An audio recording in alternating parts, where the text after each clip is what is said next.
Hello. Hi, everyone. Hello. How are you? I'm doing fine. Are we online now? Find out before we make a fool of ourselves again. We are online. We are online. Okay. Hello. Hello. Hello, everyone. Oh yeah, we are. Today, Okay, yeah. today, we are playing Dungeons and Dragons. This is more or less the first campaign where I am DMing, more or less.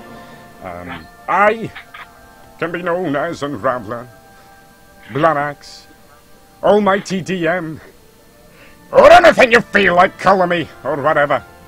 My real name is also Brian, if you feel like saying that. Here with me today, I have some regular viewers that I love with my deepest heart of hearts. Oh, They that's are. creepy. They are. Who are they? Tell me, who are you?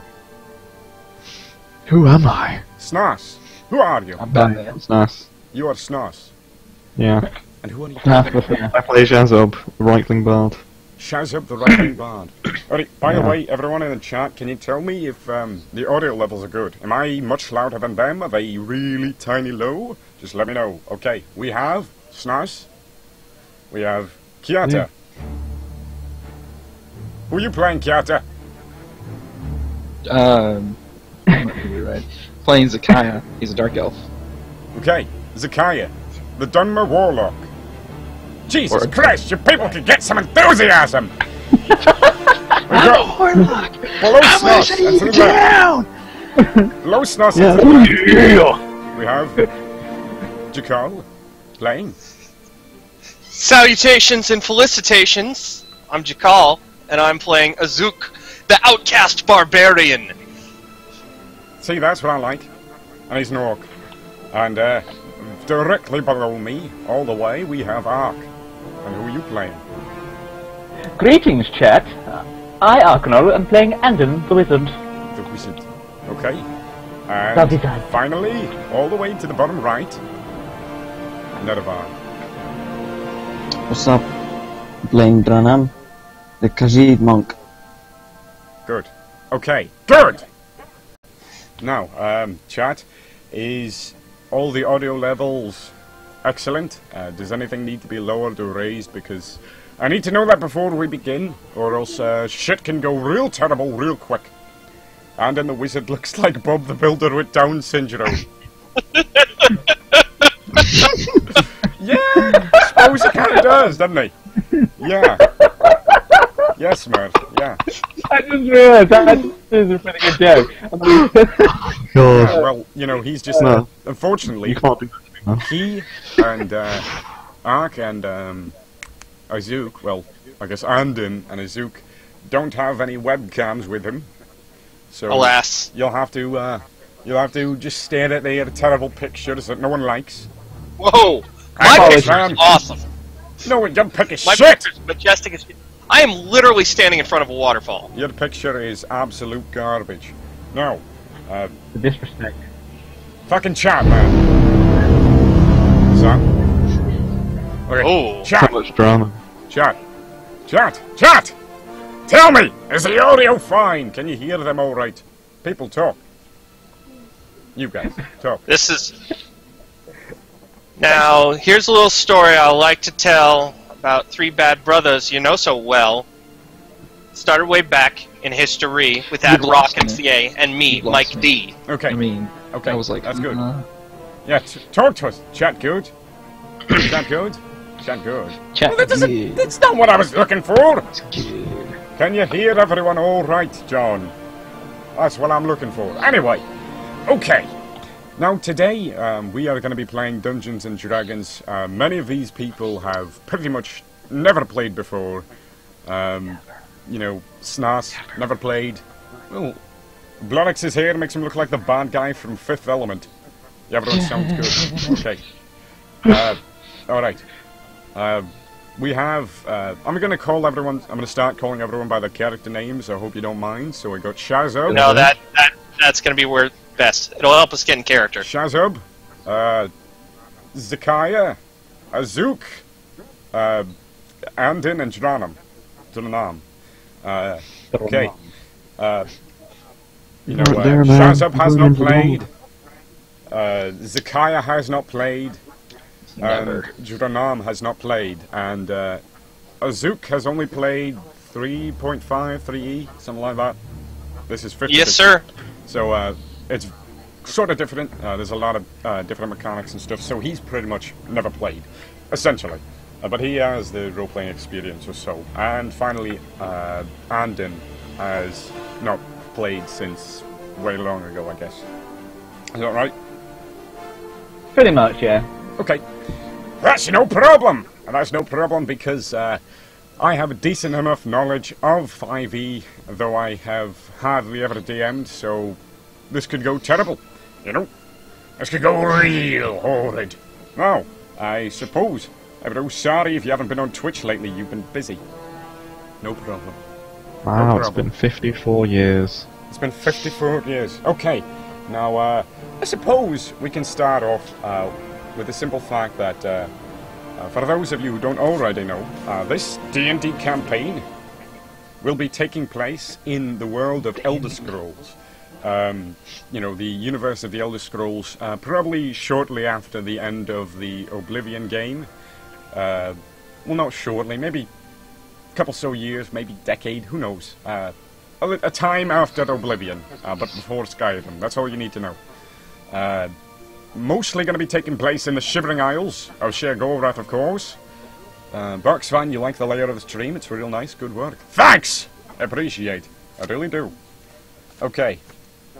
I suppose the very first thing to start off with is that, essentially, this party of people have never met before, and they are suddenly ripped away from their homes, their lands, whatever, what have you, and they are brought to this simple little place, you know, where they meet someone. But this is in the Shivering Isles, the land of madness, essentially. So we need to know how each guy was ripped from their homes, or maybe we don't need to know, but I'd like to know, you know. So why not? Start with Shazub, I suppose, since he's right there. Okay. So Shazub was out hunting, like things I want to do, and big door in the shape of a mouth appeared in the forest. This big booming voice, cue Bloodex's voice saying, "Come here," or something. Go on. Yeah, Do it. So Do it. Shazub is this little blue Reekling bard. No, shh. Just say in Bloodex's voice, "Come here," Come Reekling or something. here. Come here! Yeah, and so I was like, alright. And I trotted on through the door, because I'm a bit of an idiot. Yeah, that's essentially He is. Shazub. He's that gullible little Realistic blue characters. guy. And how about Zikia? Well, Zikia, being a warlock, was part of the house of Telvanni. Is that how you pronounce that? Telvanni?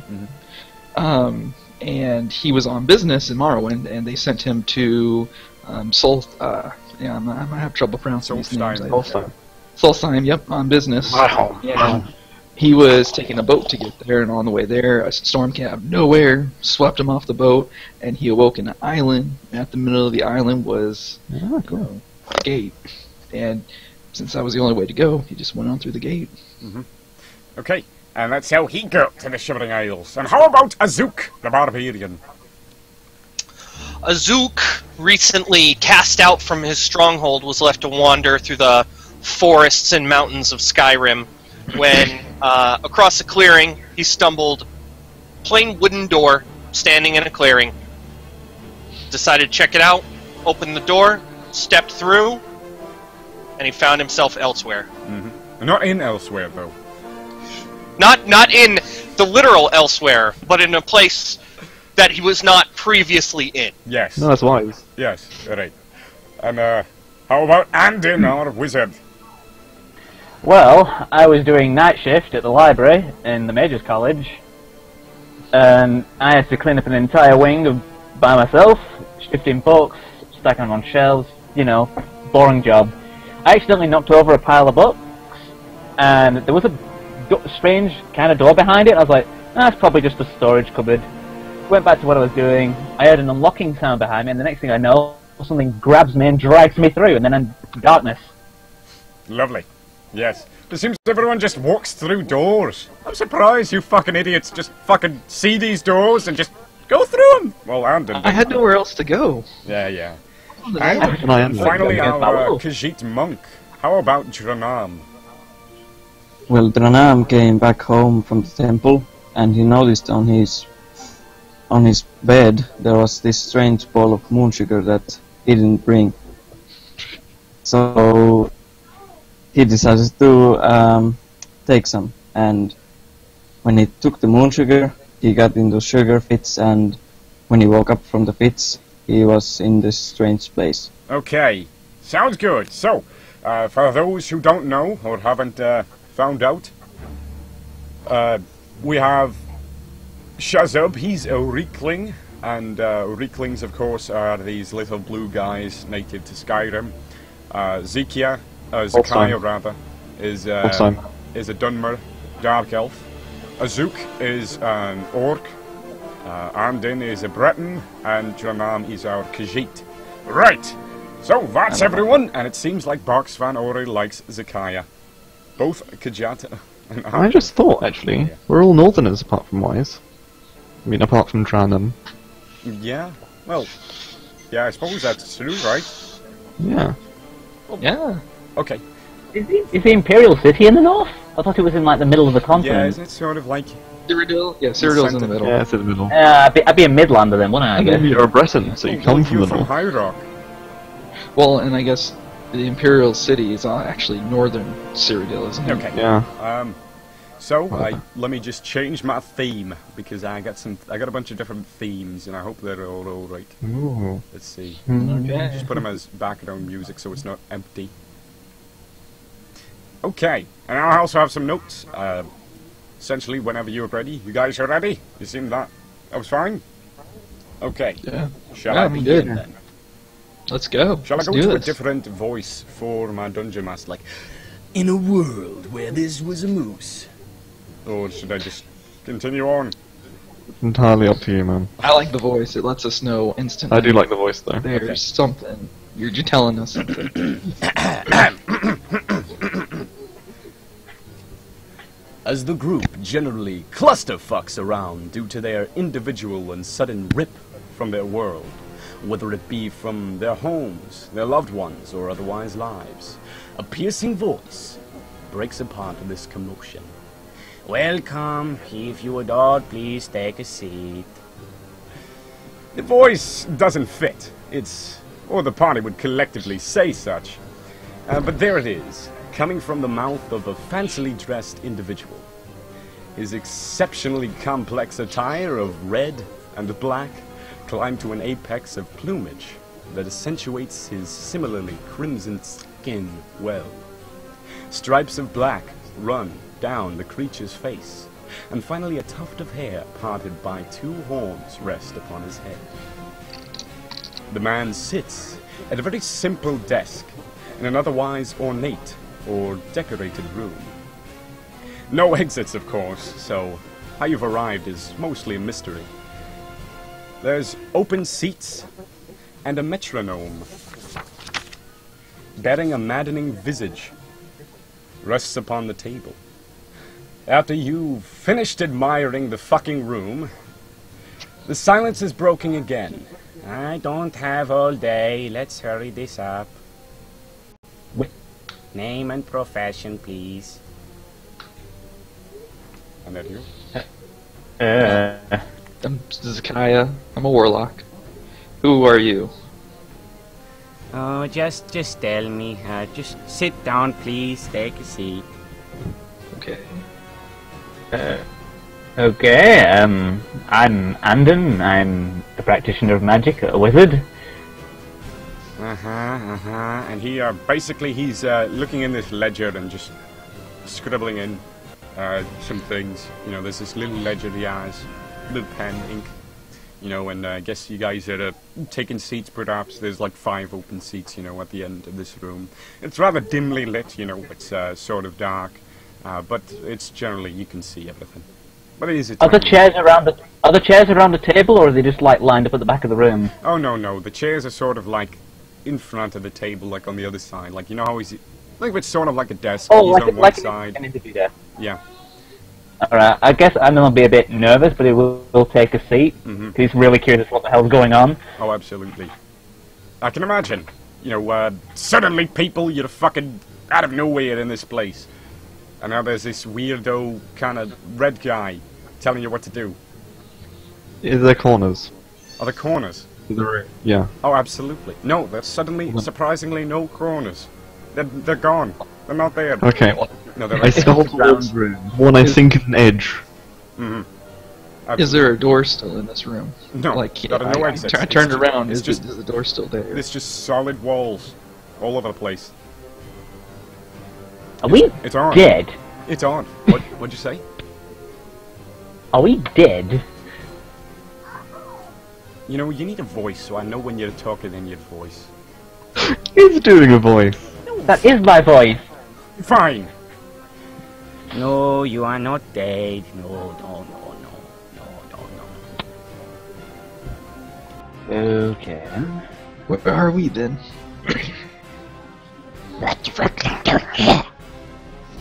Oh, that's too. Did you That's too speak? thick. Where are we then? You are in the Shivering Isles. Or rather, the new name, the Isles of Shivering. He's rather bored looking, you know, it seems like he's done this a million times or something. You know. Are we prisoners? No, no, no. Well. No, no, no, no. You are no prisoner. Other man, the green one, sit. What are you doing? I move up and take a seat and just kind of lean forward against the table and quietly say, I'm Azuk. I am nothing. You are nothing? I don't understand that, but whatever. You're one of those pseudo-philosophical types, I guess. You wanted my profession? I don't have a profession. I'm nothing. Fine. And the little blue guy, who are you? Shazub. Shazub? Right. Oh, Shazub. Shazub. That wouldn't happen to be, Shazub Longtrunk of the tribe Spear Staff? Seems we have Yes. two of them. Oh. No, the other one plays a trumpet. Play trumpet? Hmm. No. No, Okay. drum. Well, that seems odd. And, it's the kitty man over there. Who are you? Kitty man.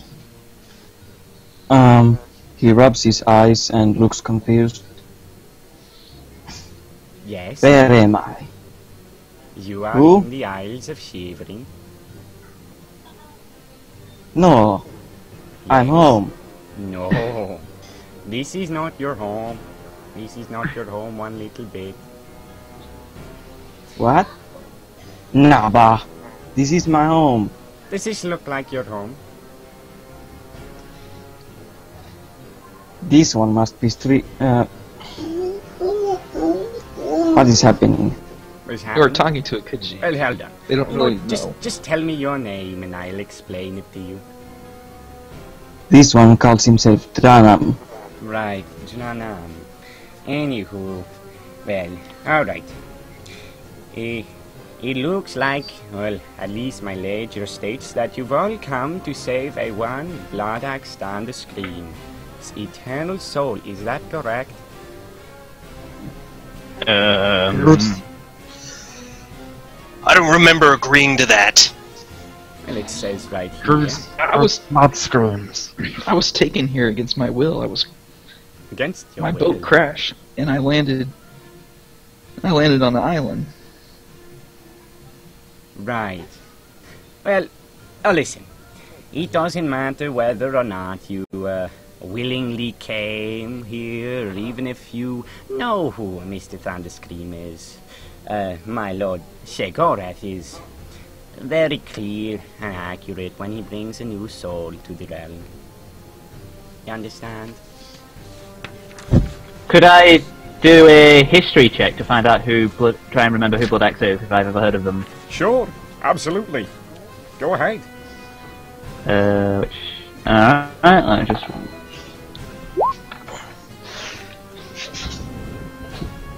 See, So what'd you get? First roll name, right? 14 and 15. Sure. When you hear the name Bloodak's Thunderscream, it does ring a few bells in your mind. Quite a few, actually, because he is sort of somewhat of a legend, I suppose. The man was, let's see, as far back as you remember tales of him freeing slaves and defeating, evil gods, essentially, one Dago there. You feel me? That's essentially, you recall a couple things about him like that. He seems like some hero of sorts. Did you say Blood Axe, by any chance? Yes, Bloodak's Thunderscream. If I remember correctly, he freed slaves and fought gods and such, but I thought those were just legends. No legends, no. They are all true. Well, I mean, for one time I was even with him myself. You don't say. I do say. Can we have your name? My name is not important for now. This is just paperwork constantly, always having to do paperwork. Always. I wish I could get out of here, but no. Anywho,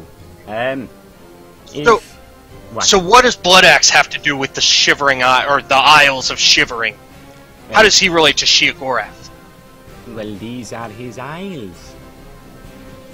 They are one in the same, you see. Well, not really. It is odd. I'm not even sure I know myself. Is that... Can I roll an intimidate to get some information out of this idiot?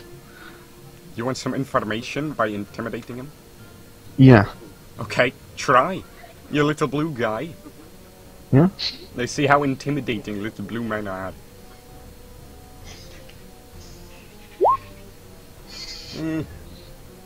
Not very. Intimidating. Averagely intimidating. I sort of stick my spear like near him, and sort of thrust it a little bit, just like, You just... and he kind of just bats it away, Now listen, you are gonna do what you need to do, okay?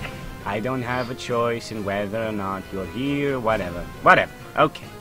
Well, listen, one last thing. I am going to go, but one last thing. You know when you see him, don't antagonize him. The gatekeeper, I mean.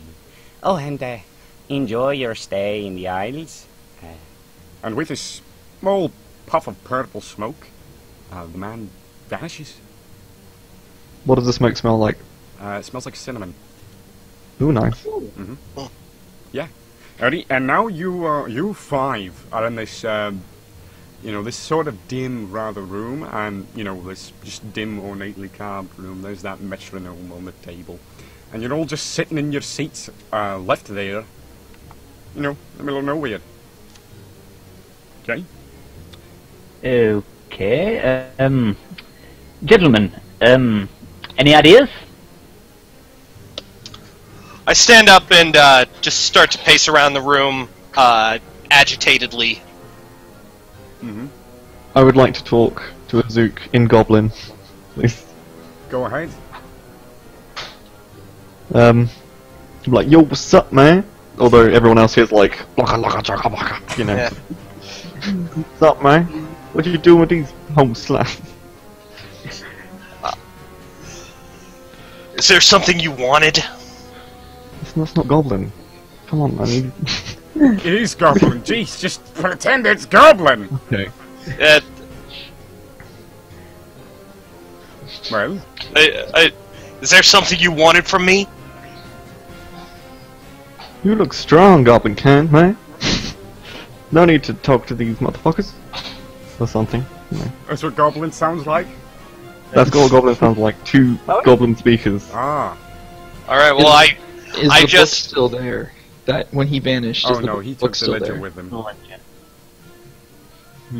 Anden's gonna get up, And he's gonna walk around the room and start filling the walls and tapping it with his quarterstaff. Oh, okay.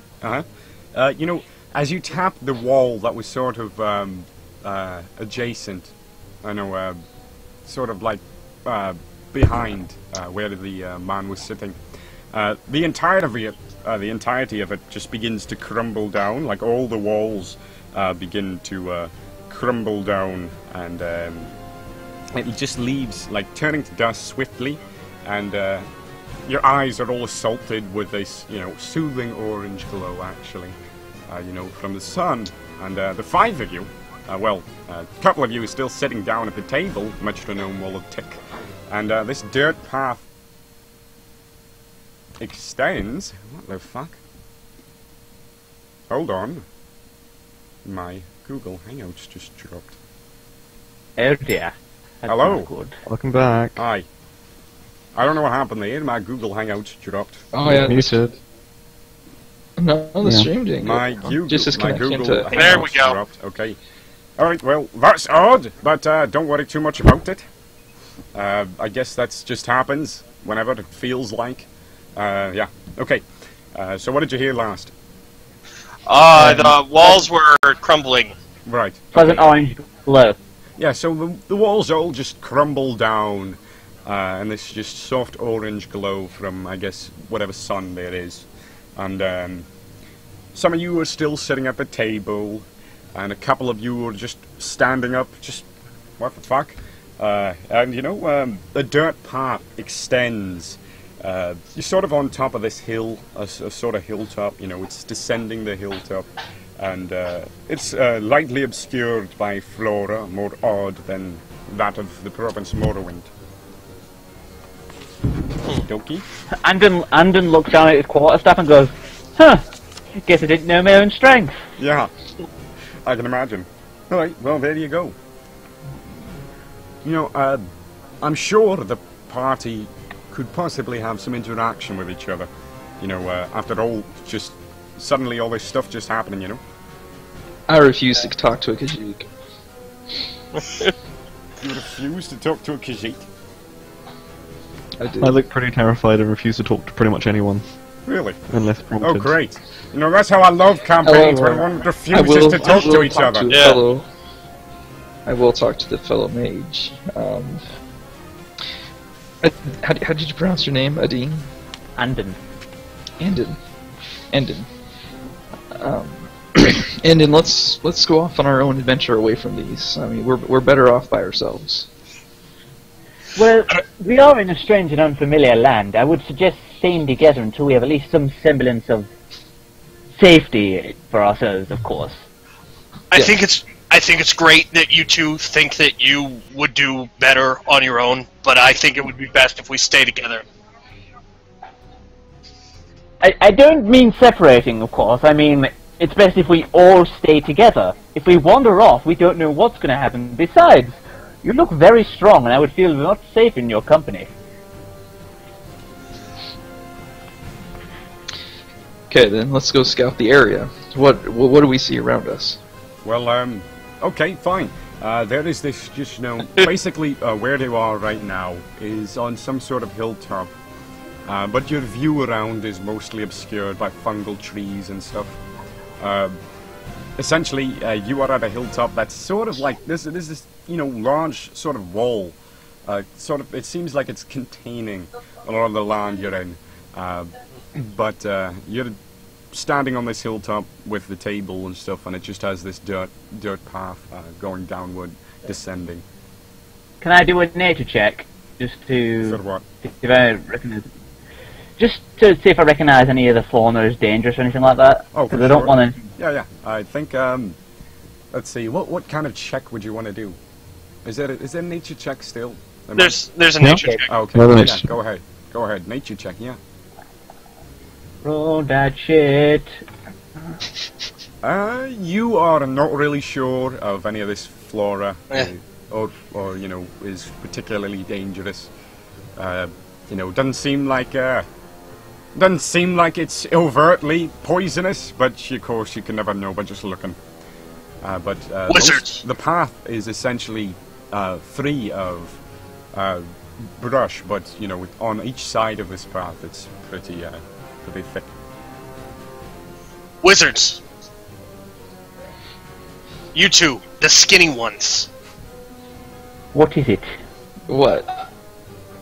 I don't know much about the realms of the Daedra. You two, that's your kind of thing, right? What do you know about Sheogorath? Well, he's the Daedric Prince of Madness. He owns these isles, apparently, and, well, he can pretty much shape reality however he wants. Or doesn't want. It's kind of confusing, really. You're not. It doesn't matter if you're on his good side or his bad side. If you anger him or make him happy, he's very unpredictable. You can still die even though you have appeased him completely. So, this seems like a bad situation, right? Because I feel like this is a bad situation. Oh, most definitely it is a bad situation. Then let excuse me. I'm sorry. You said there was a wall. Oh yeah, there's like this very large containing wall. Let's go to the wall. That must be a city of some sorts. Well, the wall is pretty much right behind you, on the opposite side, like the opposite side of the path. It's right beside you. Then let's turn around. Yeah, there is a like what I've said. You know, this hilltop is a clearing. You know, is a clearing. And there's just brush around it, and that wall is on one side, and on the direct opposite side this path goes down, starts to descend and bend around. Can I walk over to the wall? What was that? Can I walk over to the wall? Absolutely. Can I also roll a performance to see how annoying my clashing of drum is when I start walking? Sure. What is it, the higher it is, the more annoying? Just up to you. God. It's generally it's I didn't get in that one. irksome, you know. But it's I don't nothing know. like I rage-inducing. think it's safe to say I'm already annoyed by the small orc. The small orc. Not small hawk. Which orc? The small one. The small one. The small one. There's Drax only the one- man looks badass, and thanks. Alright. Well, I edge over towards Shazub because he's the only one I feel any kind of affinity towards. Because I don't trust Khajiit, and humans are just, yeah. no one likes Dra'nam. Well, Khajiit aren't trusted. They're really not. But I asked Shazub, so how'd you get wrangled into this?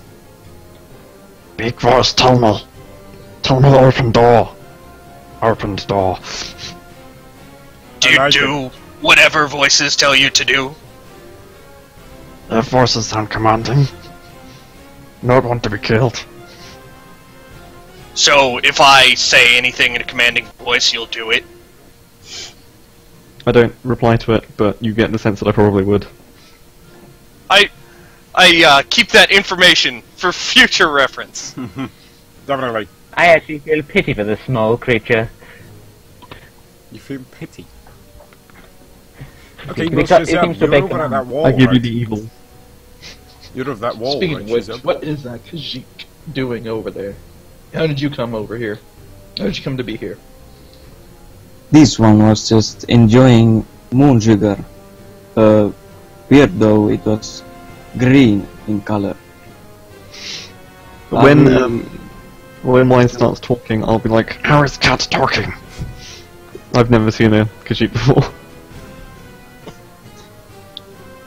So, what is this realm?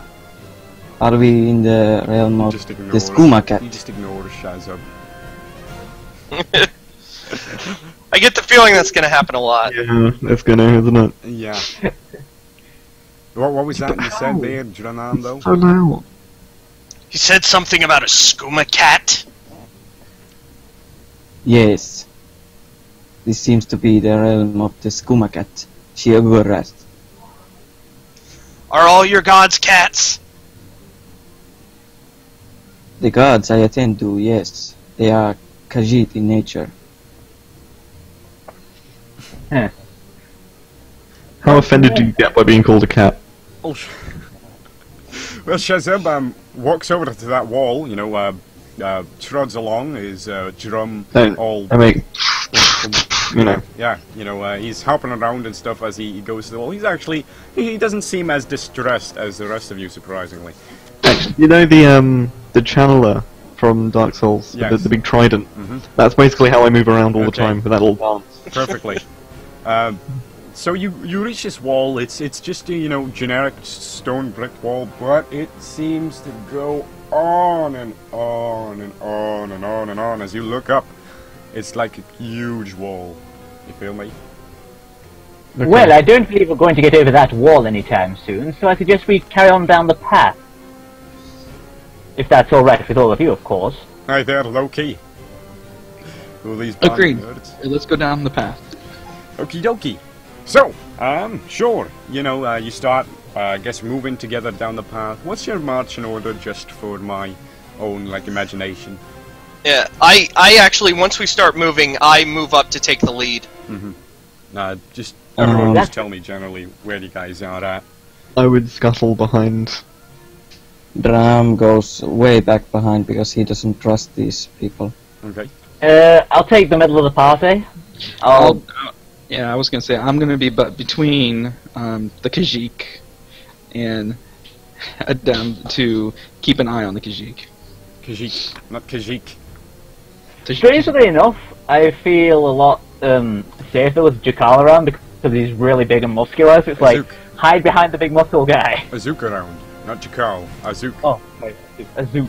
Right. My apologies. Okay, so you know, you guys are heading down this path. Azuk far in front, and Shazub maybe scuttling along behind him. You know, Anden in the middle. Then Zikia is just, you know, sort of like taking back looks at the Khajiit, our friendly Dra'nam, in the background there, who's sort of far behind. He doesn't seem very trusting of you guys. So you know, as you come around, as you come around a bend in the path, thickly covered in colourful brush, you spot 2 dead horses sprawled out about 50 feet in front of you, blocking the path. Each has several black feathered arrows sticking out of it. The floor presses close to the trail here, with a steep embankment of dense thickets on either side. Who would slaughter horses as such? Horses are valuable. You don't just kill horses. Do these horses have any items still on them? Or Well, are they there been seems stripped to be a clean? couple of saddlebags, you know, hanging about them in the general vicinity, and there's probably like a sort of map-looking case, you know, on the floor. Okay, then I'll. How do I pick up an item? Do I just pick it up, or do I have to roll? Just go ahead. Do roll to I pick pick up. it up. What do you... I pick it up and open. Alright, so you so basically you walk over 50 feet to these dead horses, and you look down to pick this stuff up. And did you say there was like a thicket, or you said there was woods or something? Yeah, it's like a thicket of fungal trees on either side, steep embankments Okay. downward. Azuk, a moment, if you would. What do you need? Will you come with me to check out the local thicket around? I don't feel safe here. This doesn't feel right. Right. So I'm just gonna say, Kiata or Zikia is like sort of as he's kneeling down to pick up this map case or whatever he's picking up exactly. This is where I do this. This is what happens.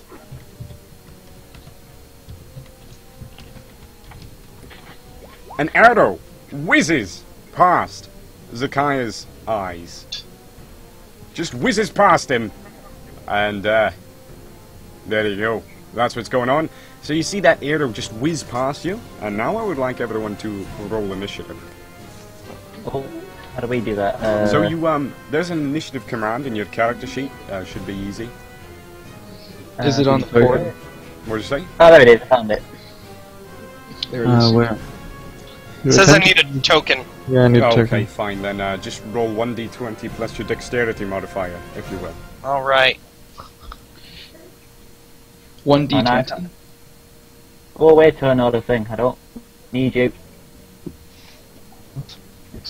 Okay.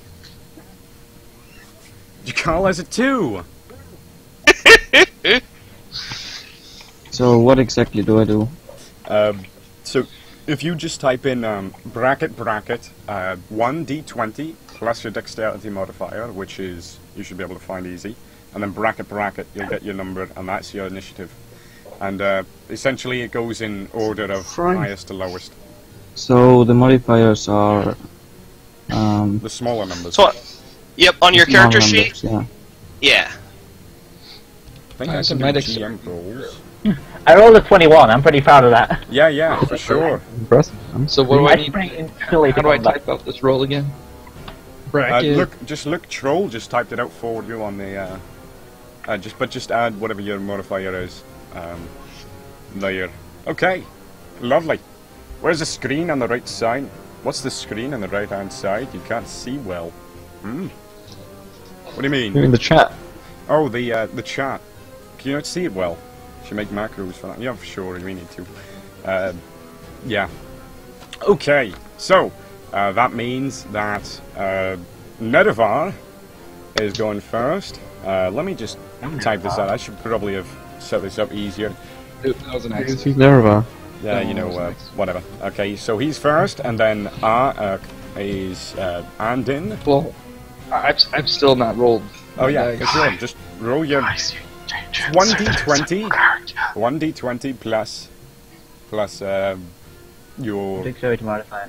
I don't have dexterity, so do I just do bracket 1d20 Yes. and ending bracket? No, That didn't no, it do needs it. to be 2 brackets, Kiata. 2! Oh, Damn, you guys are 1d8, fucking simpletons. No. 20. I There we thought go. he had +2 for his base initiative anyway. Oh, 1. No, I don't think he does have dexterity. Okay, I don't. that means don't. it goes Dra'nam, Anden, and then the enemies, and then Shazub, Azuk, Shazub. Whatever. and finally Zikia. This is Super Noobs playing D&D, absolutely. Let me just send that. Who is Kajata playing again? I forget. Oh, it's the If you go to as and you click the little drop down, you can set yourself as your character Yeah, you in can. the chat. So I would do Let that. me just type that there too. How do you do that again? Okay. So as, and it'll say your screen name. Yeah, You just click it and you can change it. Yeah, you can play as your character. Just type as your character. Oh. Oh, display name. Yes. Well, no, you could just click on How the well whatever. are we nerds? Yes, totally, sure, whatever, Taylor. Oh, we're nerds. We're I nerds. just kind of whisper, are you nerds? Yes! Okay, there we go. Okay, Whisper that. so, as this arrow flies past Zikia's eye, Dra'nam does this. Now, this is our first combat, so I guess I'll explain a couple of the actions you can take in combat. You can, of course, move. Everyone right now has a movement speed about 30 feet, and, you know, that's how that is. By the way, these, you can pretty much see where these are. On either side, there seems to be moving around in these thickets. Sounds like we need a tutorial D20 mechanics, probably. Okay, and then Dra'nam can, you know, as your actions, you can move, and that's a move action. Or you can take a regular action, which is essentially attacking, using any skill, that sort of thing. And then there's bonus actions, which are other things, which mostly are only skills that I'll tell you. Okay? Alright? So, Dra'nam, it is your move. So can I attack? Well, You have to move to him. well, like here's what's happening right now. Essentially, How far away are we from them? Here, let me let me give you a little more information. You are on this dirt path, right? And there are Okay. 2 dead horses sprawled out in the middle of this dirt path. On either side, there is this steep embankment of thickets. You know, essentially fungal trees and stuff. And arrows came from, or at least an arrow towards Zikia came from one of these thickets, I guess, on the eastern side. If the path was going north, south. Okay, and just attacks came from there. Who's a monk going to attack? Roll a player. Okay, and that's what's going on. You are about 40 feet away, I'd say, from these horses, Dra'nam, and the thickets on either side are probably 50 feet, where the arrow came from at least, probably 50 feet away, I'd say, from you, because Zikia just ran up to the horses, and everyone seemed to generally stay behind. So there you go. Pretty much everyone else, I'd say, is a little closer than Dra'nam. Maybe they can get to the horses on one turn. Yeah, there you go. Okay, so this is what's happening. Attack came from the trees, you know, out of nowhere. Zikia was almost hit. Take it from there. Dra'nam, this is your turn. Okay, so I start running towards the horses. So what do I do? Okay, you can take a dash action as your regular action. Instead of attacking, you can move your speed again, so you can move 60 feet if you so wish. Okay, so or you can just move the 30 feet and almost get to the horses as well as you want. So whatever you feel like. If you're running towards the horses, you probably would want to get there in one turn, right? Yeah. Okay, so you can take that dash action and get there in one turn. Yeah. No problem, no problem. Just stay in character, keep the shenanigans to a minimum, and just have fun, and everything will be great. See, I like this guy. See, he's not like the guy who told me, who sent me a whisper saying this is crap. Okay, there you go. So, Dra'nam runs over. You know what? I like this idea where you explain what your character did in your turn. So, like, you know, if you were to attack, he'd say, "Oh well, Dra'nam punches him in the face real hard," or something like that, or drop kicks him. You know. So, just give a little descriptive, you know, of your action. It helps out. Yeah. So he takes on all fours and starts running. Okay, and he like a cat. He reaches about, I guess, Zikia around there. Yeah. Yeah. Okay, and that's essentially where the thickets move inward to the path, and the path becomes a little thinner as around these horses as well. And there you go. Okay, and then Anden. What does Anden do? He can probably get there in one move action if he so wishes. I don't really want to get in close to them, but where exactly am I standing? Am I standing by the horses? Am I standing on that? No, you're like a little earlier down the path, but you can probably get there in about 30 feet, I'd say, which is your movement action. Or you can, you know, you don't have to move 30 feet. You can move 10 or 5 or however. I know. I'm just thinking. Would these things normally have time limits?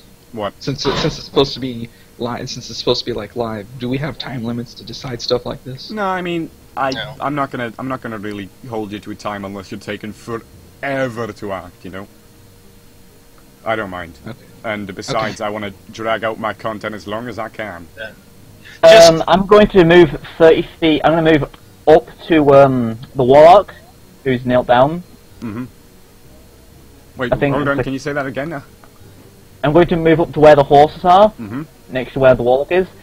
And you said it came from the east bank, right? Yes. From the thickets. I'm going to cast. Wait 1 second, on the character sheet.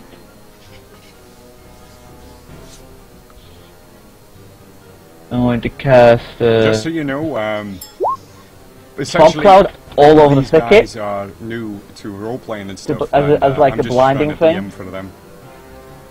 You're casting fog cloud, are you? Yeah, 120 feet all across the thicket, just completely across it. Completely obscure this thicket with this deep rolling fog. Yeah, so they can't really see us through it, and we can't see them. So yeah, I'll do that. Okay. Yeah. Just why don't you explain that invocation? What happened there? Like, what'd you do? Well, I see the arrow come out, and I'm like, oh, because it was past him, and I move up, and I stand next to him, and I cast the fog cloud. to try and block sight so they can't pick us out as targets. And I say to everyone, get ready, get in position. Mm-hmm. Sounds good. Okay, so you fog clouded him. Notice this 20-foot radius sphere of fog centered sort of on the forest. Okay, perfect. And now, that would make it these creatures' turn. So, you guys notice that two of these, like, sort of slimy, scaly humanoids sort of just run out of this fog-clouded thicket, and they all just come out there, and they're pretty much right next to the horses now, right up in Zikia's and Anden's face. Okay, and they are brandishing, like, very crude blades, you know. They essentially, like, have all this, like, dark green, scaly skin. It's leathery too, you know. It's sort of weird. They also look a little slimy. Ugh. Do they look at all like Argonians? What? Do they look at all like Argonians? No, not like Argonians. Okay. But they are sort of scaly. Okay. You know, okay, I don't know if I should give you the names of these beasts or not. Doesn't really matter. I think I know what they are, but I'm just trying to can't say the name properly. Yeah. Mm. Okay. Well, yeah, I'm trying to teach them, you know, a lot of them. I think a couple of them have some experience, but mostly that's what's going on, yeah. Like Taz says, you know, ask questions, learn about the rules, treat this first couple of sessions like a tutorial, because that's essentially what it is. You know, we're all a little clunky right now, and it's sort of lame.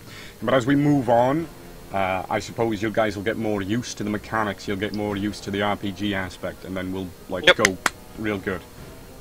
Okay? You gotta be bad to get good. Exactly. Right, so, do you want to try and name these things, Anden, or do you... you guys can give them names if you want. I don't care. I'm trying for the life of me to remember what the hell they're called. Right, Is it troglodyte? No. Are they troglodyte? No. No, they're not troglodytes. They're something like from... yeah, I know you haven't played Shivering Isle, so you wouldn't know what they actually are. I haven't played it either. Okay. Yeah, I mean, just from the sound of it, it sounds like a lizard man, but... So. Yeah, they're sort of like lizard man. They don't have tails. They're wearing very rough, like, hides and stuff. Okay. You know, probably very primitive sort of technology, that sort of thing.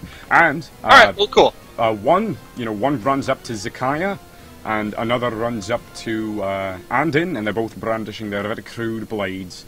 And the first one takes a swipe at Zikia with his blade and snarls something like... Zikia, look out! You guys aren't bad, just inexperienced. It will come with time. Thank you, Taz. I like you a lot. Okay, and this happens, and I probably should have it all macroed, but I'm an idiot and I didn't do that. So let me just do that. Okay, there you go. Oh, so Zikia, this like thing, you know, this scaly reptilian or amphibian-like thing just swings this crude little fucking blade at you, and I guess it sort of gashes on one of your arms, and you take 4 slashing damage. So if you could reduce 4 health in your current health for your character sheet, you know. Okay. That was the first hit of the game. Anden yells, Azuk! Where is the health on the card? It should be in the very first page, the core. Yeah. It should be. It's in a big heart, you know. Oh, that's it. Okay. So wow. Like that. First level 5e is extremely brutal, by the way. Just so you know. Okay. And that happens, and he gets like a little gash on sort of his arm, maybe a little bit of his chest, but it's not so very deep, you know. But it is pretty painful. And over here, where Anden is, I guess that's pretty adjacent to Zikia. The other one, with its like crude little fucking, it's like the blade is all like sort of, you know, bent out of shape and stuff, but it seems, you know, it can be pretty brutal probably. And that one slashes at you. And that one, I guess, completely misses its target, and you bat it away with your quarterstaff. Ting! And there you go. And now, 2 arrows fly out from the other side of the other thicket. right? The other thicket. The one that the fog Oh, cloud God. is not in. And those head towards Azuk and Shazub. Oh! Oh! Azuk, you get crit! You get hit by a critical, Azuk. Hope you like that. Oof. Let's see how much damage this crit does. Okay, that's the first crit of the game, and it does 11 damage. Okay. Damn. So, this arrow just fucking, like, flies out. You just barely you don't even notice it. It's just, like, right into your, shoulder area, you know? And it's just sort of vital spot. And that just, like, hurts bad, you know? And you take 11 piercing damage. Brutal. Brutal. It was Azuk that did this? Azuk took 11 damage? Yes, Azuk took 11 damage. Our barbarian. Mm-hmm. Wait, Are we able to check other people's health and stats? Well, I think you can generally just get an idea. You know, they look pretty hurt, you know, that sort of thing. You can tell when someone has an arrow sticking out of their shoulder. Like, luckily, Azuk the barbarian isn't phased by it. I wouldn't say that. 11 damage is a lot. That could. Yeah, no, That would one hit me. That would. yeah, I have trap everyone 15 else. health, so. Yeah, only 15. That's 4 left. Okay. And another arrow comes out flying from the western thicket at Shazub. I'll just do that because it's a macro, same thing. Okay, Shazub, you just jump out of the way of this arrow. You notice it because you saw Azuk. You saw Azuk get hit by this. What are the HP levels? Well, low-key, very low, in fact. Azuk is the barbarian, and he has 15, yeah. So there you go. That's generally how you do it. a quick question. Is yeah. the second number the actual roll? What? Oh no, the two numbers are like if you have advantage or disadvantage. That's why it says 2 attack rolls, and the damage, of course, is 1 roll. Okay. Okie dokie. I just have a question about the mechanics. Though. No problem. On me, so I got 4 slashing damage, but how do I, from the roll, attack 17, 8 versus AC, from that, how do I know I got the 4 slashing damage? Okay, so the attack roll is how you know you got hit. Because it does 2 numbers, alright? The first one is the one you usually take, and if you have advantage or disadvantage, which is rolling a d20 twice and taking the highest result, and disadvantage is taking the d20 twice and taking the lower result, like if he had disadvantage on that attack, he would have gotten an 8. Now, a 17 versus AC, that means that if your AC is equal to, if it's equal to or above the roll, then it hits you, you know? So if you rolled a 5, he wouldn't have hit you. If you rolled a, what's your AC? 11. 11. Or that's AC is an armor class, right? Yes, armor class. Yeah, I have an 11 armor class. Okay, if he gets an 11 or higher on an attack roll, you are hit. And then it does a different roll for the damage. For the hit. Okay, I gotcha. Now you I understand. Okay. Wait, I was attacked, right? By one of the guys with the sword? What? Yeah, you were. Yeah, he whiffed. Yeah, he didn't hit you. Okay. Well, which one was that then? Oh, there was it the two that ran out of the place where you fog clouded, and one attacked Zikia and one attacked you. So the second roll of attack 4 is the one that he rolled in to attack me with? Yes. Okay. And since he only rolled a 4, he completely missed you. You understand? For the most part, ignore that second 20. Yeah, for the most part, completely ignore the second 20. Okay, Okay. Shazub! What's our little Reekling Bard gonna do? Is the enemy within 60 feet? There is a, yeah, you can get there in one move. I would start shouting at it. I would do a vicious mockery. Okie dokie. Vicious mockery. You wish you could see the board you guys are playing on. D20 has voice and cam support too. Yes, I know, but I'm not using any boards because I don't have the time in the day or the drive to really set up or create battle boards, because it'd just be a lot of work and it'd probably look like shit. And I like this overlay and I think it works well. But with that said, if you guys end up not liking Theatre of the Mind combat, I will definitely try my hardest to create battle maps. And I guess I'll have to change it on the overlay. But that's later. So you viciously mockery. Okay. What is your mockery? Like, you're a shitty wizard. So Shazub just, you know, he comes in and he's just like, ah, you suck. Sort of thing. Yeah, basically. Okay, that's fine with me. This is basically what they have to do now that you've casted that is they have to roll a saving throw, wisdom saving throw, and the 13. If they get a 13 or above, they succeed. If they get below that, they do not. And he just definitely not succeed. So he feels really sad. You know, a tear rolls down the eye of this Grumite. Oh well, I guess I gave away its name. It doesn't really matter. It's called a Grumite. You know, a tear, rolls down the eye of this creature, and it takes 3 psychic damage, and on its next attack, it has disadvantage. So here's the question: which one did you do that to? The one that was attacking Zikia, or Anden? Anden, the one that's attacking Anden. Okay. I am just looking for a pencil. For some reason, I do not have it. God, those things are ugly. Yeah, they are, aren't they? They're like Shadow over Innsmouth. Yeah, sort of you essentially fish see people. what they look like? Yeah. Okay. Hold on, I didn't see it. Yeah, go ahead. Go ahead and look if you so wish. I just needed the thing to write down some things because I'm an idiot and I totally thought I was prepared, but you know, sometimes I'm just not prepared for anything. Okay. So, after that, who goes next? Azuk. What do you do, Azuk? Alright, so the ones who shot the bows, they're still in the woods, right? Yes, they are most certainly still in the woods. Alright, well, first, I'm pretty heated that, I got shot with an arrow, so I'm gonna rage out. Yeah, you start raging? I start raging. Damn, you start to rage, yeah, so you get pretty angry, I bet. And, I am going to, run at the one who hit Zikia, and I'm gonna swing my giant maul at it. Go ahead, swing that giant maul! Have them roll lore and see if one of them might have heard what these creatures are called. Suppose you could do that. I whiff, I'm pretty sure. Yeah, you are...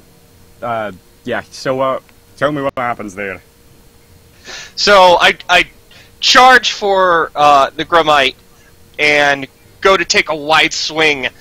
Unfortunately, it easily just kind of leans back, and my hammer whistles through the air. Great. Lovely.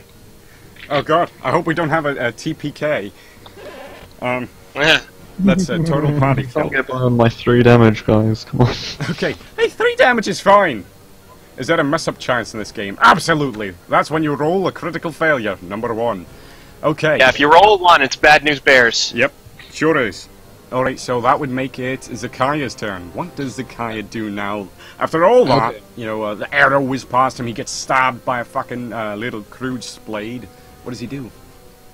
Okay, I have a quick question about my arms of Hadar. Does that also affect teammates? Yes, because it hits all creatures. Ah, crap. Sorry, guys. So how close am I to the creatures, and how close am I to Azuk and Anden? Okay, Anden? so essentially, Anden and the Grumite attacking Anden is adjacent to you. Azuk is also adjacent to you, attacking the also adjacent.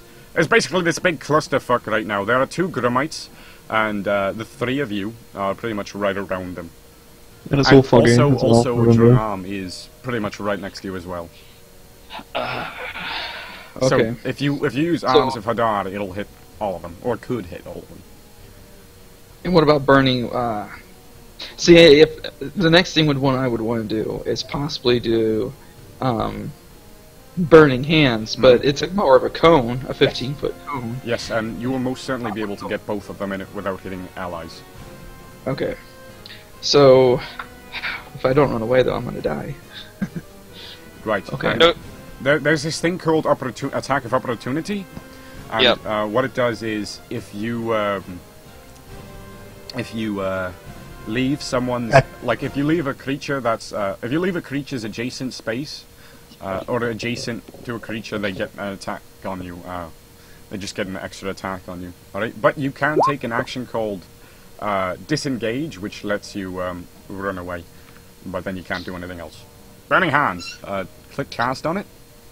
Yeah, I'm gonna do Burning Hands. Yeah. Did you click cast on it and did that? Oh, there you go.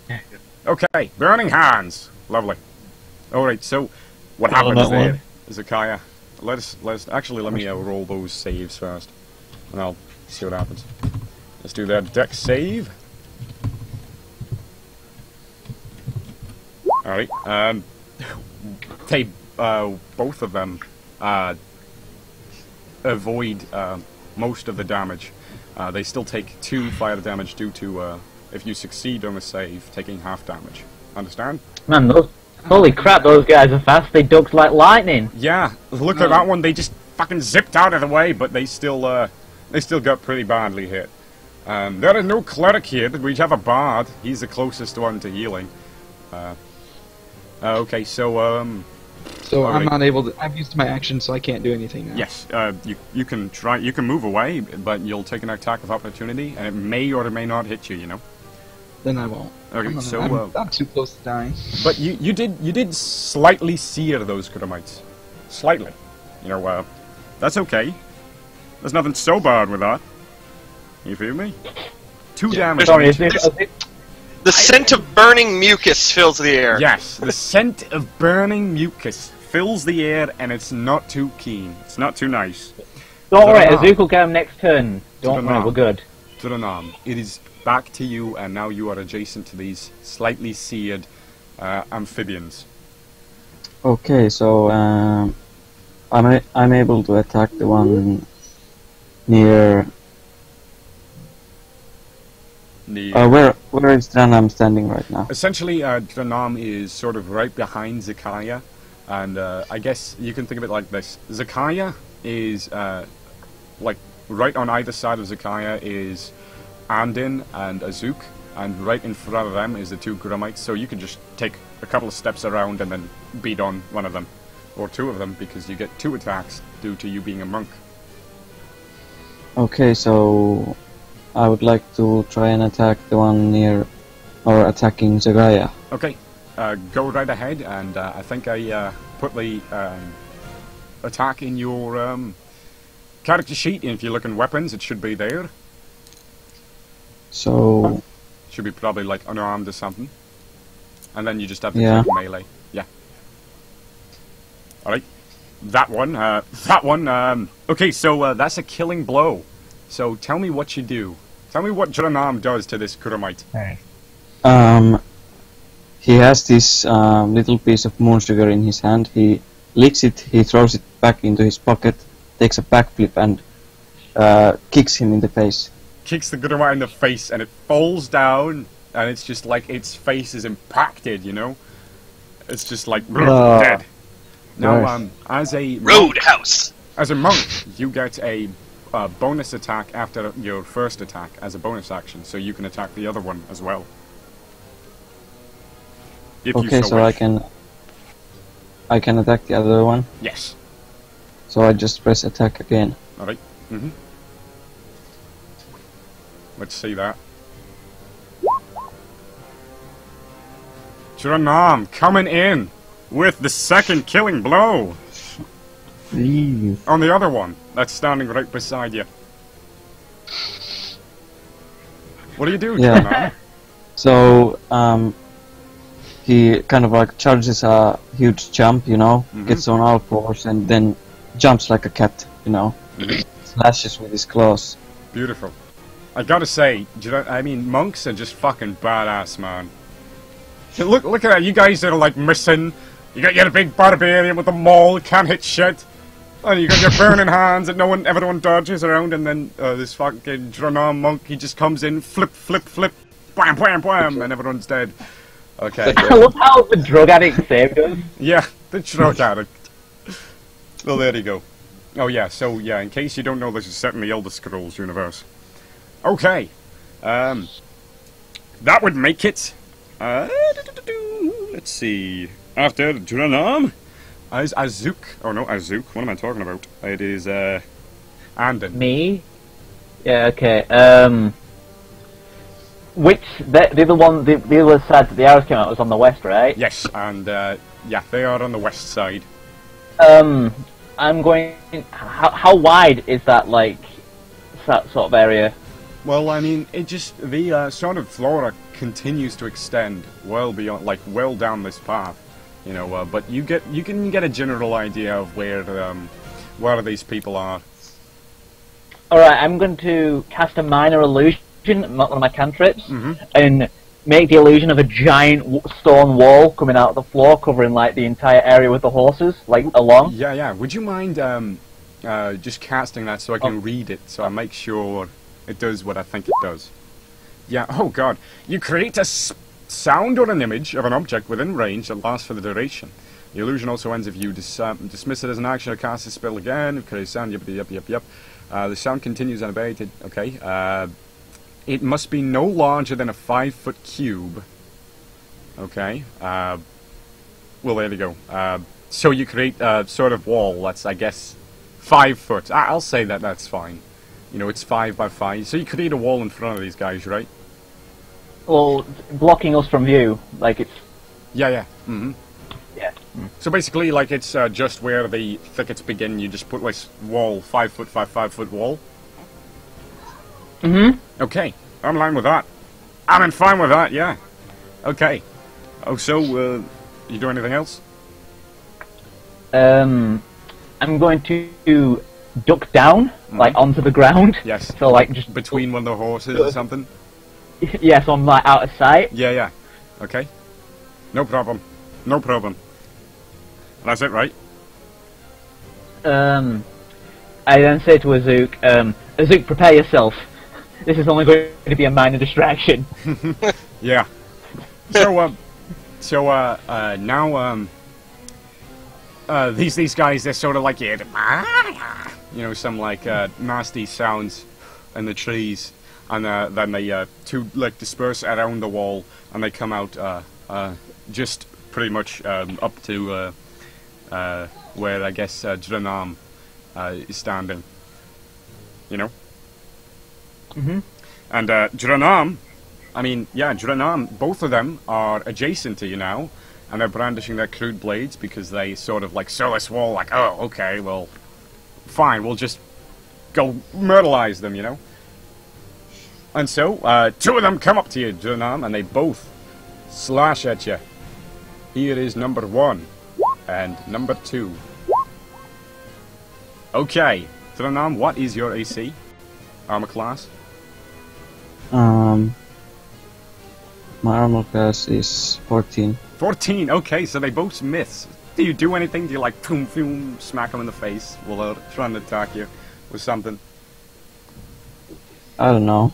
You do anything flashy? Yeah, you do anything flashy? Because I love the flashiness. I can't do something. Can I do something? Well, I mean, just tell me, flashy? You know, like, essentially what I like is when... You can't do any, like, combat-related stuff, but you can give it some flair. Yeah, just like, you know, I like when, you know, when this thing attacks you, you're like, it's... Unfortunately, I gotta go for like 5 or 10 minutes right now. Yeah, go ahead. So, okay. Yeah, go ahead. Well, I'll just, I'll if I back. need to control your character, I'll just do what I think you'd do, okay? Alright, so Nerevar's gone for a little bit. Try to be their friends, be flashy like that. Yeah. Okay, so these 2 Grumites just run up to Dra'nam, and they're like, ah! And they sort of just both, you know, trip. He like catches the blade, like. Exactly like that. Oh, by the way, these Grumites are slightly taller than the average, I guess, person or man. How attractive are they? What? How attractive are they? They are, well, how about you roll on a 1d100 and I'll tell you. Let's see how attractive they are to you. 1 to 100. The higher the better. How attractive to Shazub are these Grumites? 26. Pretty ugly. Huh? They're Pretty ugly. They're not so good. You wouldn't do it. You don't like it. Okay. Yeah, so those Grumites just completely whiff, and now that would be Shazub's turn. What does Shazub do now? how close am I to Azuk? You are, well, you were about 30 feet away, but you didn't move at all. So I guess you're still about 30 feet away from him. Okay. I can't. Okay, can you heal? No, can you move and do a spell in the same action? There's Okay, so- because basically there are 3 different action types, and you can do all of them in one turn. There's a move action, Okay. an action, and a bonus action. Right, good. Okay, so I move over and I cast Cure Wounds. Absolutely. Go ahead. Cast your Cure Wounds, and you heal 9 HP. So what happens Oh, there? nice. What goes on there? Excelente. I have some like bells on the top of my spear, and I kind of just jangle them across his head, and like dust falls down, and it just sort of heals them. Lovely. Do you do the Channeler dance from Dark Souls? Basically, yeah. Yeah. Okay. Jangle, jiggle, So jangle. Assume that I'm doing it. Shazub is this little tiny fuck. What? How small are you? 2 feet something? I am 2'10", I think. 2 It foot 10. sparkles up his And boots. he's just this little 2'10". blue guy with this. He's got a drum on his back and a spear with some bells attached, and he heals some magic dust on Azuk, and Azuk feels his So I just wounds flick it on. Just sticking like, over, though that arrow is still inside him, of course. I do a little chant Unless as he well, pulled it out. like can't really understand what it's though. It's in Reichling. No problem. Okay, that would make it, unless you have anything else to do, which I don't think you do, that would make it Azuk's turn. What does Azuk do now? So the 2 ones that ran up and attacked Dra'nam, they're within melee striking range of me, right? Yes. Alright, well I'm gonna swing on whichever one's closest to me. Okay. Mm-hmm. Go ahead. This time I will crush him. You crush him! You crush him with my band, Massimo! Well, believe it or not, you did crush him. Yeah, and doesn't your rage even add more damage than that? Oh, you know what? It does. It adds 2. Hold on, Okay, I'm gonna need to double check the rules for rage. But yeah, we'll Believe it or not, it doesn't even matter because you do what? What is your killing blow? so I pretty much bring my hammer up over my head, smash it right down on his skull, and basically turn him into a bloody accordion. Oh yeah, he's... Oh, not on my face! And he falls over, and it's just gone. Dead. Snapped. Does that mean... Wait, so he splattered while on the ground, right? So that means... Oh god, the blood's gonna splatter all over me. Oh yeah, the blood, that is just... After Azuk just fucking brings his maul down upon this Grumite's head, like, it just... His eyes prop out and like blood pours all over Anden, who's directly below him. on the Him as horses. well, so it's all over me. Ugh. Oh, these were my favourite clothes! There you go. Okay, Anna. Zikia. Yes. Okay, so there's only one creature remaining, right? Yes, 1 Grumite. Okay. Eldritch Blast, then. I'm gonna use Eldritch Blast. Mhm. Just right where I'm at. Yeah. So go ahead. Yeah. Yeah, so tell me what happens there, because that's your killing blow as well. Okay. So,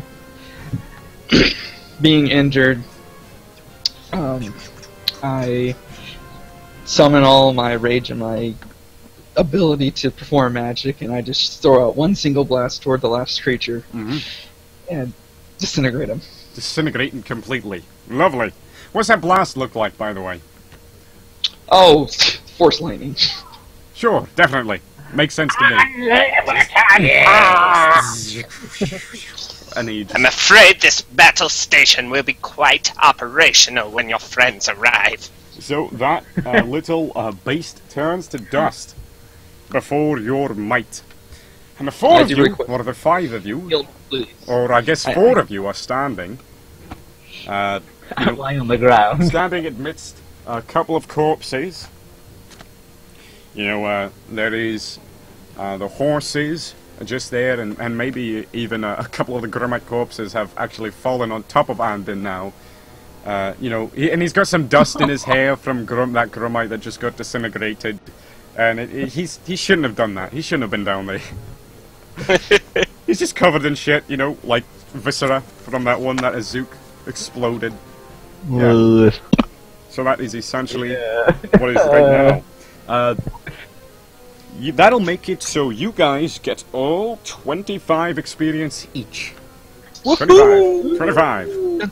Dun, dun, dun, Okay, dun, now dun, this is the dun. part where you tell me, what did you think of that first combat? That was fun. I thought it went well. Instead of writing down the XP, could we keep it? Say we gain a level instead. No. Like what? No, just have to keep track of XP. Oh, yeah. You want to not gain XP instead of just do milestone? Yeah, yes, please. Anyone else It's have a lot any easier thoughts to on that? manage with XP. Do you guys like XP, or would you prefer just leveling up on I XP? understand. I'm fine with XP either. better. What was that one? I'm fine with I either. understand XP better. You understand XP better. Oh, milestone is simply like I tell you when you level up. But why? Let me just have an idea. Why don't you like XP, Anden? I've always loved XP. Oh, I'm actually a fan of XP as well. Oh, it's not that I hate XP. It's just I have to keep constant track of it, No, and it's I'll like keep really track odd of if you it. level I'll up keep in the track middle of of it a if fight. you want. For you. It's just weird if you level up in the middle of a fight. Oh yeah. No, you don't level up ever in the middle of a fight. Yeah, you don't get XP till the end of the fight. Yeah. Anden, I'll just keep It's track like of how it Final myself. Fantasy's And then leveling up. whoever wants to keep track of it for themselves, go ahead. I'll tell you when you reach enough XP to level up. Okay, Anden?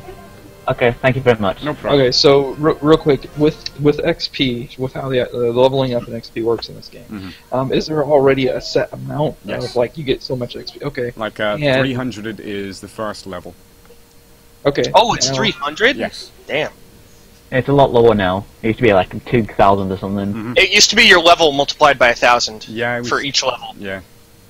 Okay. Okay, and right now we have 20. You said 23? 25. 25. Okay, and there's this nice little thing on this character sheet to put that on there. That's For sure. amazing. So, you guys all like the first combat? Got any complaints? Got anything to say? Was a little bit hard just to keep track of where everyone was. Right. But clarifying questions help with that, I guess. Yeah, So- absolutely. That's why questions are important, because we need those. Because I probably won't think of everything that may be important. Maybe I see it and someone else doesn't. You know.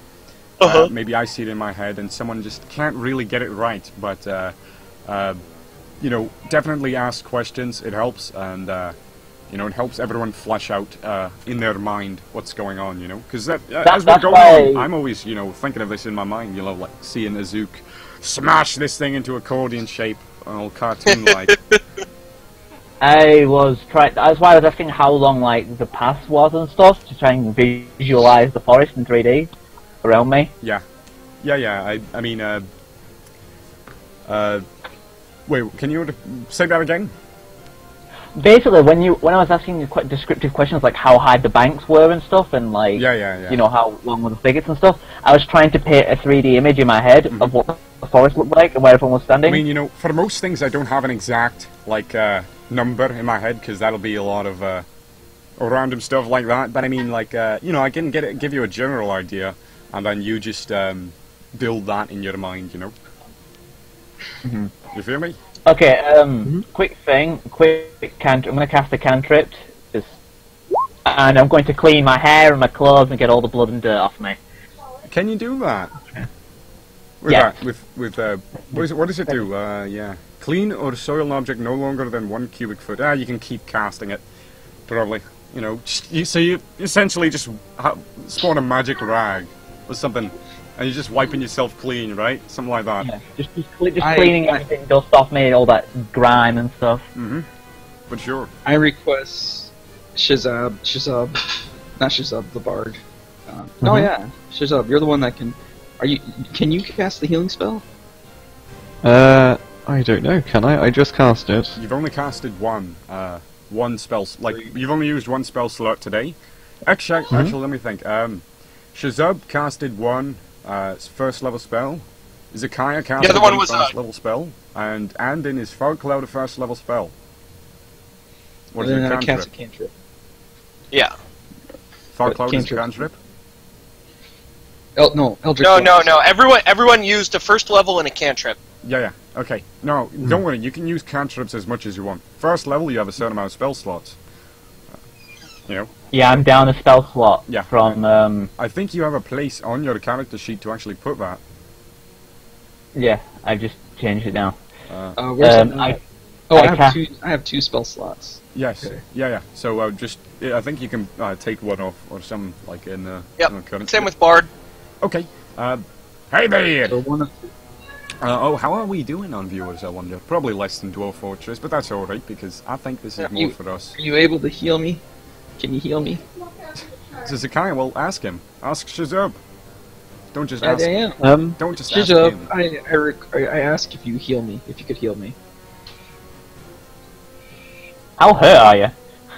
Shazub. I have. I'm gonna. Can I roll deception to say no? No, I can't. Okay, yeah, go ahead. Sure, I don't see why not. He wants to do what? He wants to deceive you and say that he cannot. Alright, what is your charisma saving throw? Charisma is 15. 15. Oh! So what'd you say there? Just play that out. I'll let you guys play that out. No, no heals. I just sort of shuffle around a little bit, looking uncomfortable. Okay. Then I look over Jota, you to, know for a fact now that he Azuk, most certainly and can. I ask Azuk, please, again, please make this happen. You're very experienced. DM, so but it's sorry, like, you're like asking me teaching people to new stuff, and you're very make good. him Command- heal you? Knowing like that you min-maxing. can command I him to don't do like stuff, taking I'm bullets. asking You you can to be command defensive him to players heal and me. DMs So and I guess you could use intimidation. Guys, I gotta We say, could take I a don't I short. actually really like you. Shazub, he won't do us any good dead. Just heal him. Well, Or we could take a short rest. here we are. Two. What happens there? I do not think we So I do the same sort of dance with the spear, but I hit him on the head a little bit too hard, Oh, so it doesn't heal very much. Sakai, you heal 2 HP. You know, you guys could have taken a short rest, which lasts for an hour, and you get to spend your hit dice to heal. However, our Bard and our Wizard do not regain their spell slots after a short rest. Only our Warlock, that'd be Zikia, does. Well, actually, one of my class features allows me to get some spells back from a short rest. But Oh, does it? while they're doing all their healing shenanigans, I just go over to Dra'nam and kind of clap him on the shoulder, give him a good job nod. For sure. Yeah, because Dra'nam did the most work there. In Yeah, just one fucking round. iced 2 dudes in one round. Yeah. By the way, Dra'nam, now that you're back, what did you think of that first round of combat? Do you have any complaints, or is it okay? It's okay. how did Dra'nam attack twice anyway? He's a monk. They get Monk. 2 attacks. Oh, okay, nice. I'm trying to make it as I want to make it fun, and I hope from here we get smoother and better as we go along. Because right now we're pretty rough, We're pretty rough around the edges. Not only because we're mostly inexperienced, but it's just we're sort of new to this, right? And we're doing it on stream, so it might make people feel a little nervous too. But that's alright, because we got plenty of people here that actually are trying to help us out, No complaints about it? Or in particular, No, other than... no, I'm enjoying It it. was fun. Okay, Good job. It was good. I thanks like. everyone. Alright, I like. Music. Was there music playing? yes, I can't remember. there is music playing right now, which I'm going It to goes change. dun dun dun dun dun I'm dun going to dun change that dun. right now. Here, we're going to forest. Yeah. Forest theme.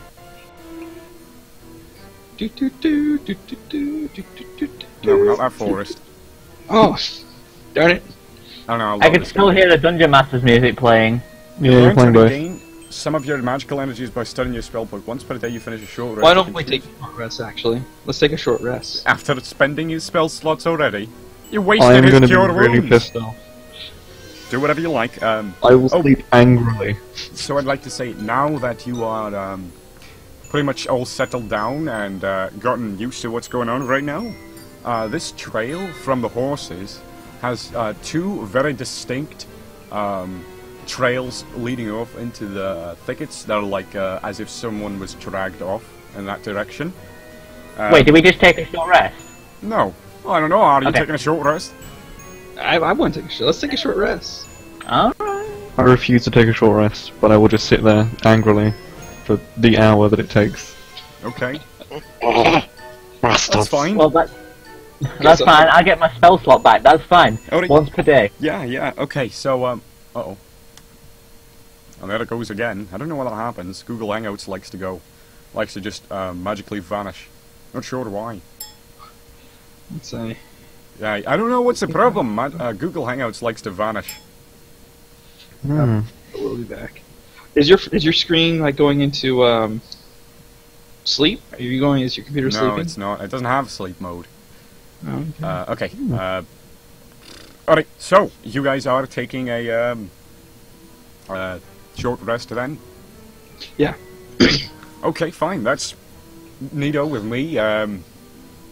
While everyone's resting, while everyone's resting, I mean that healing spell pretty much topped me off. So I'm just gonna keep an eye out while everyone else rests. Since this is an adventure league, feel free to make adjustments to the adventure to help players along, especially since they are new. Absolutely. Absolutely. So you guys are taking a short rest? Yes. Okay. That's fine with me. Those of you who wish to spend hit dice, go ahead and do that now. It should be in your... which dice should I use? I think it's actually, like, probably a command. Like, if you go to your character... There's a button for it. It's just under your hit points. Yeah. Just do that. Yeah, but which one do I use? I have D6, D8, D10, and D12. What? Warlocks are D8, aren't they? Yes, they are. Yeah, that's right. Warlocks are D8. Yep, Warlocks are D8. And I only roll 1, right? What? Yeah, just roll 1. Just click it, you know. You only have 1. At level 1, you only have 1 hit dice. Yes, you have 1 per level. Okay. So go ahead and heal that health, and then just add that. Yay! Yep, heal 3 HP, so heal that. I don't know if it auto heals, probably not. No, it doesn't. Okay, so just add that. 3 HP. Okay, so essentially tell me what's going on here, as you guys are sitting around the horse corpses, I suppose, for an hour. You're catching your breath, I suppose. Let me just explain it to you. Again, these horses are sort of sprawled out in the road right now. There are 2 distinct drag marks, as if 2 people were dragged off into the thicket to the west. And there is saddlebags, a couple of saddlebags, and a sort of map case on the ground as well. Oh yeah, I picked that up. What did I find inside of it? Right, Zikia, you opened up that map case during your rest, and you found it to be completely empty, save for the initials GT embossed on it. Otherwise, it was completely empty map case. Could I have a look at the map case a second and go over it again? Just take a closer look at it? Yeah. Here you go. The initials were JT, right? Yes, GT. GT. Interesting. Maybe the owner of this map case is nearby. Maybe perhaps we should investigate.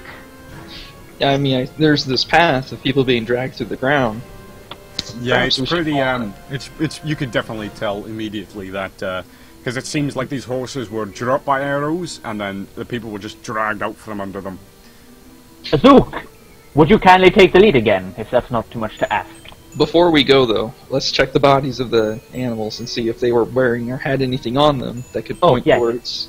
Yeah, where they came from or who sent them. The saddlebags on these horses were completely looted. No, on the animals that we killed. Oh, on the Grumites. The Grumites. Yeah, you want to check them? So essentially, they are wearing very raggedy hides, maybe only maybe only a loincloth or something. Doesn't really seem like they have pockets or anything, or like sacks at all. They do have their very crude blades and short bows as well. That's about it. Okay.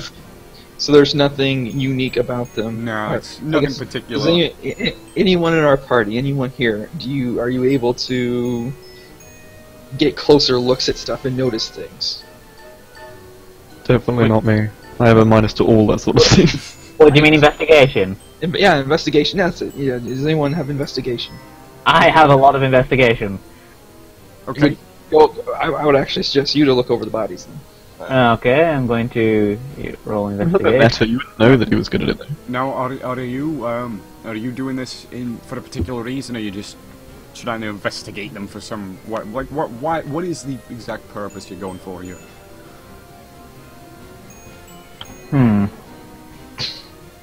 Guess we forgot about that. You don't even know. You just want to investigate a corpse. I was following Thingy's suggestion. I wasn't really sure what I were investigating. It's like he was so busy wondering if he could. He didn't stop to think if he should. Right, so That's good. as Anden looks close to this Gramite corpse, he takes out like this little magnifying glass, and he just, it's like, a bubble pops on it, like its slimy skin is just nasty. Ooh. Yeah. Yeah, Interesting. in your face, and it smells I'm just studying their biology pretty much It at the moment. smells horrible. You want to study its biology? You know what? You know what I'll do? Here. Would he discover any kind of weak points? Here or you go. anything Here like you go. Here you go. You know, with your investigation, I'll do this. You guys can see this. This. Do you see Sweet, yes. Question about my own spell. Is this the same thing that would come up if I were to cast, that? Oh, you know what? One You know what? You know what? You know what you see on them? Actually, it seems in their skin is a sort of a brand on them. A sort of brand, I suppose, like something like some three-pronged little thing on each and every one of them. Same spot, like on their chest. Okay? Cool. How does stealth skill work? How does that work? Stealth, you just roll the stealth skill, and then whatever that is, depending on how good it is how stealthy you are right now. And then any creature who is trying to detect you would roll perception, and if their perception is equal to or higher, they find you. Okay, as I'm looking them over, I'm like, the eyes seem to be able to see in the dark. They're quite... their skills also give quite good camouflage. We best prepare ourselves for more ambushes along the path. What time of day is this? I'd say How high it's is the about sun? sunset. It's not getting darker yet. The sun is setting though. Okay. Okay. Might have to use light on my quarterstaff soon. Well, I actually have torches to pass around for everyone. Yeah, I actually if we want to choose to use torches. did everyone's pack. So if you look in your character sheet on your inventory, everyone should have a couple of little odds and ends that'll help with whatever. Oh, I know. Oh wait, still sunset. Right, when it gets a bit darker, I'm going to... Actually, I'll hold on to that for now, actually. I just had a really good idea. Okay. So what are we guys doing now? You guys Knowing are you guys have knowing taken this rest, I guess, a breather around these horse corpses. Knowing what I'm these just- animals can do now. I'm just kind of shifting back and forth impatiently, waiting for them to stop looking at corpses. Yeah, but you kind Okay, of peg Anden Azuk. for a necrophiliac. Azuk, being the person that would be leading us, is it really wise to be traveling into the woods with the sun setting, knowing that these creatures can see in the dark? Well, we have nowhere else to go. It might be to find somewhere we can make camp at least. For the night. The alternative is keeping a mad god waiting. True. Not an alternative you probably don't want to do. Yeah. Yeah. I'd rather get wherever we're going as quickly as possible, so we can figure what it is we're supposed to be doing. I really want to check out that area where those bodies look like they got dragged off to, though. We might find something important. Well, Okay, then. I think that's what he's referring to. Khajiit, you can see in the dark, right? Yes. Dra'nam can, in fact, see in the Dra'nam. dark. Okay. Okay, then we should use Khajiit as a scout. Dra'nam. Not Dra'nam, that could it is you getting take dark, me- by the way. The sun is setting, but it's not like the sun is setting rapidly. I mean, there's still an orange glow, a soft orange glow that lights up just enough of the Okay. place, even Then inside let's, the jungle let's thickets. follow the path then. Azuk, could you go ahead and lead us down the path? I asked Dra'nam and Azuk politely to take the lead. Works for me. Alright, let's go. Okay, At your discretion, Azuk. so I guess you. What was all- that? At your discretion, Azuk. Yeah. Alright, well, I start trekking down the path after the dragged away people. Okay, dokie. Okay, so you pass through thicket after thicket of dense fungal trees, following the broken up path that only bodies pulled along could have made. Okay, and so you get along to a certain part, and then I am going to just who's in front? Who's in front? Azuk. Right Me and Dra'nam. now? Okay, so I'm assuming Azuk is like sort of like wading along, all manly like, he's got this, he's not worrying about anything. or maybe Yeah. he is. What is your passive perception? So what would that be? That is 10 plus your perception. It should actually be right next to the perception. Okay, I just wanted to know if passive is different at all. Yeah. My perception's a So lot. passive is sort of like if you're not if you were going along the path and said, okay, so I want to actively search for something, you just roll a check. But if you're not saying that you're actively searching for something, it'll go directly to your passive if you see something or do not. Okay, so it says it's 1, the bold number, and then 11, the smaller Yeah, number. so 11 is your passive perception. Right. So, as you walk along, Azuk, you suddenly, as you're just walking along, and then suddenly, you start to sense the feeling of something about to be tied around your leg, like a snare, in fact. So if you could roll a dexterity saving throw to see if you can dodge out of this snare before it wraps you up, that would be great. Alright, sounds good. So it's sort of like a semi-clearing along the way. Ooh, okay. So Azuk is just like walking along, he's not paying attention to much, and suddenly he's flung up upside down, hanging by his leg in a tree. Oh my! And yeah, that's what happens. Okay. And this Does someone want to help me? I take out my small knife, and I start. I ask Dra'nam to boost me up, and I start cutting the rope. Alright, well, as you guys walk directly over to his snare, 10 is a great number for a barbarian 5e. You're good on the uptake. Oh, okay. As you guys walk over there, who's just walking directly over there right now then? Me. I'm panicked. I'm like, Right, oh. so Anden goes straight over there, and he too senses the feeling of a snare around his leg. But can he dodge it? What do I roll? Dexterity saving throw. It should be So- in your character sheet. It'll be the little heart next to How high is he flung? dexterity. How high Not the is he check. flung? He's held up, I guess. Okay, so this one almost wraps around your leg, but you hop out. You hop out of it, and you're standing right there, next to Azuk. Actually, you hop into another one. Okay. Really? Yes. Oh god damn it! Hey! But you hop out of that one too. Okay, so you're doing sort of like, and now, He's doing like handsprings. yeah. So now you're flipping around. I didn't expect a mage to be so dexterous. Agile. But you can't exactly reach the rope easily enough, so you may need someone to lift you up. Can I? Okay, how long is the rope? How close is the rope the second rope I stepped at? Oh wait, can I just climb one of the snare ropes and cut him down? Sure, why not? Yeah, go ahead. So you Okay, cut so him I down, climb- right? You doing that? Get possible damage for falling.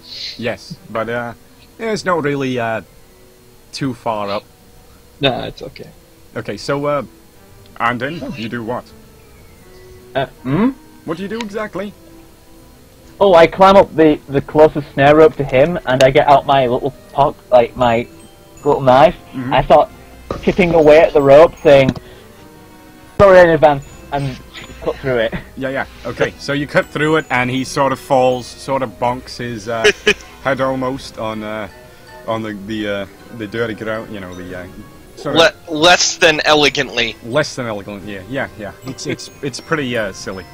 But he gets down without any particular damage to himself, and there you go. There you have it. All right.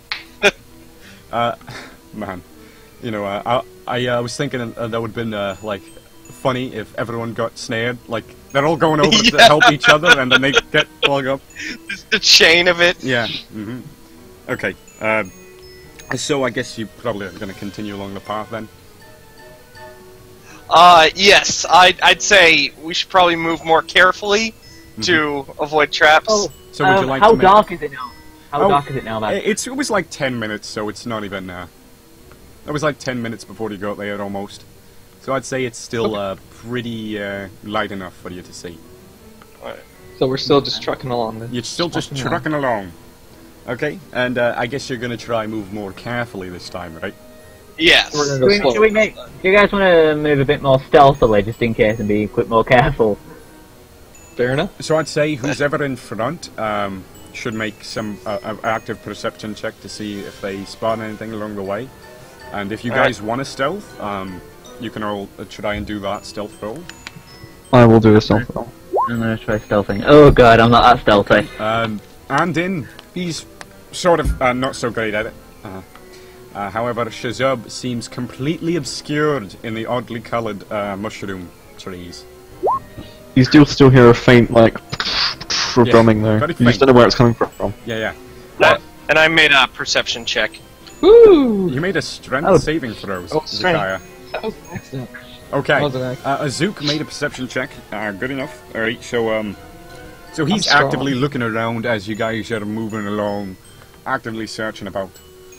And, alright, and everyone who feels like being stealth is stealth. Dra'nam. I want to try and do stealth. I'm not stealthy. Yeah. Okay. Yeah, stealth. I'm not even gonna. Stealth's not my thing. Stealth is not in my wheelhouse. So Dra'nam just disappears. You guys don't even know where he is anymore. I just imagine me and Azuk next to going, Russell, to the undergrowth, acting sneaky. Okay, so as you're moving along, after a couple of minutes, Azuk, you stop the party because in front of you, you see a couple of crude bear traps obscured by leaves and stuff. Oh! Okay, yeah. I know! Can I cast Prestidigitation to set the traps off? Well, let's see. Like, how exactly would Prestidigitation help you do that? What would you plan on doing with it? activate the trigger point on the bear traps by pushing it down. You could sort of just, like, throw a rock on it. You Yeah. don't need magic. Okay. Well, he wants to do it with magic, is Yeah, what I'm but- saying. Well, yeah, pretty much. I'm just gonna go, ka-tink, Yeah, yeah. When you're a hammer, everything looks like a nail. Yeah.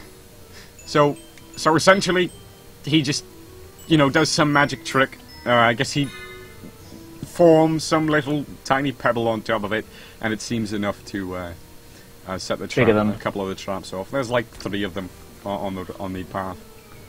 Can I pick one up? Okay. Yay, wizard! Just one of them there, Snaz. Shazub. I'll have all 3.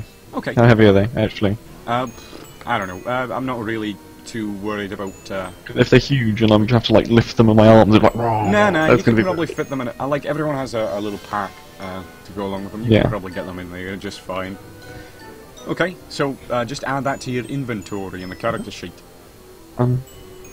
Nice, we have some bear traps now. Yes, bear traps is what you've got. Okie dokie. So, and you continue along. And at some point, Oh, by the way, quick question. Can you sort the jukebox music out because they're overlapping? what do you say? That both music tracks from the jukebox are playing at the same time. Wait, oh, really? Yeah, I can't decide if it's dramatic or mysterious. It's dramatically I had mysterious. no idea. I had no clue. Well, could do for a change of song as well. yeah, okay. There we go. There we go. I had no clue. Alright.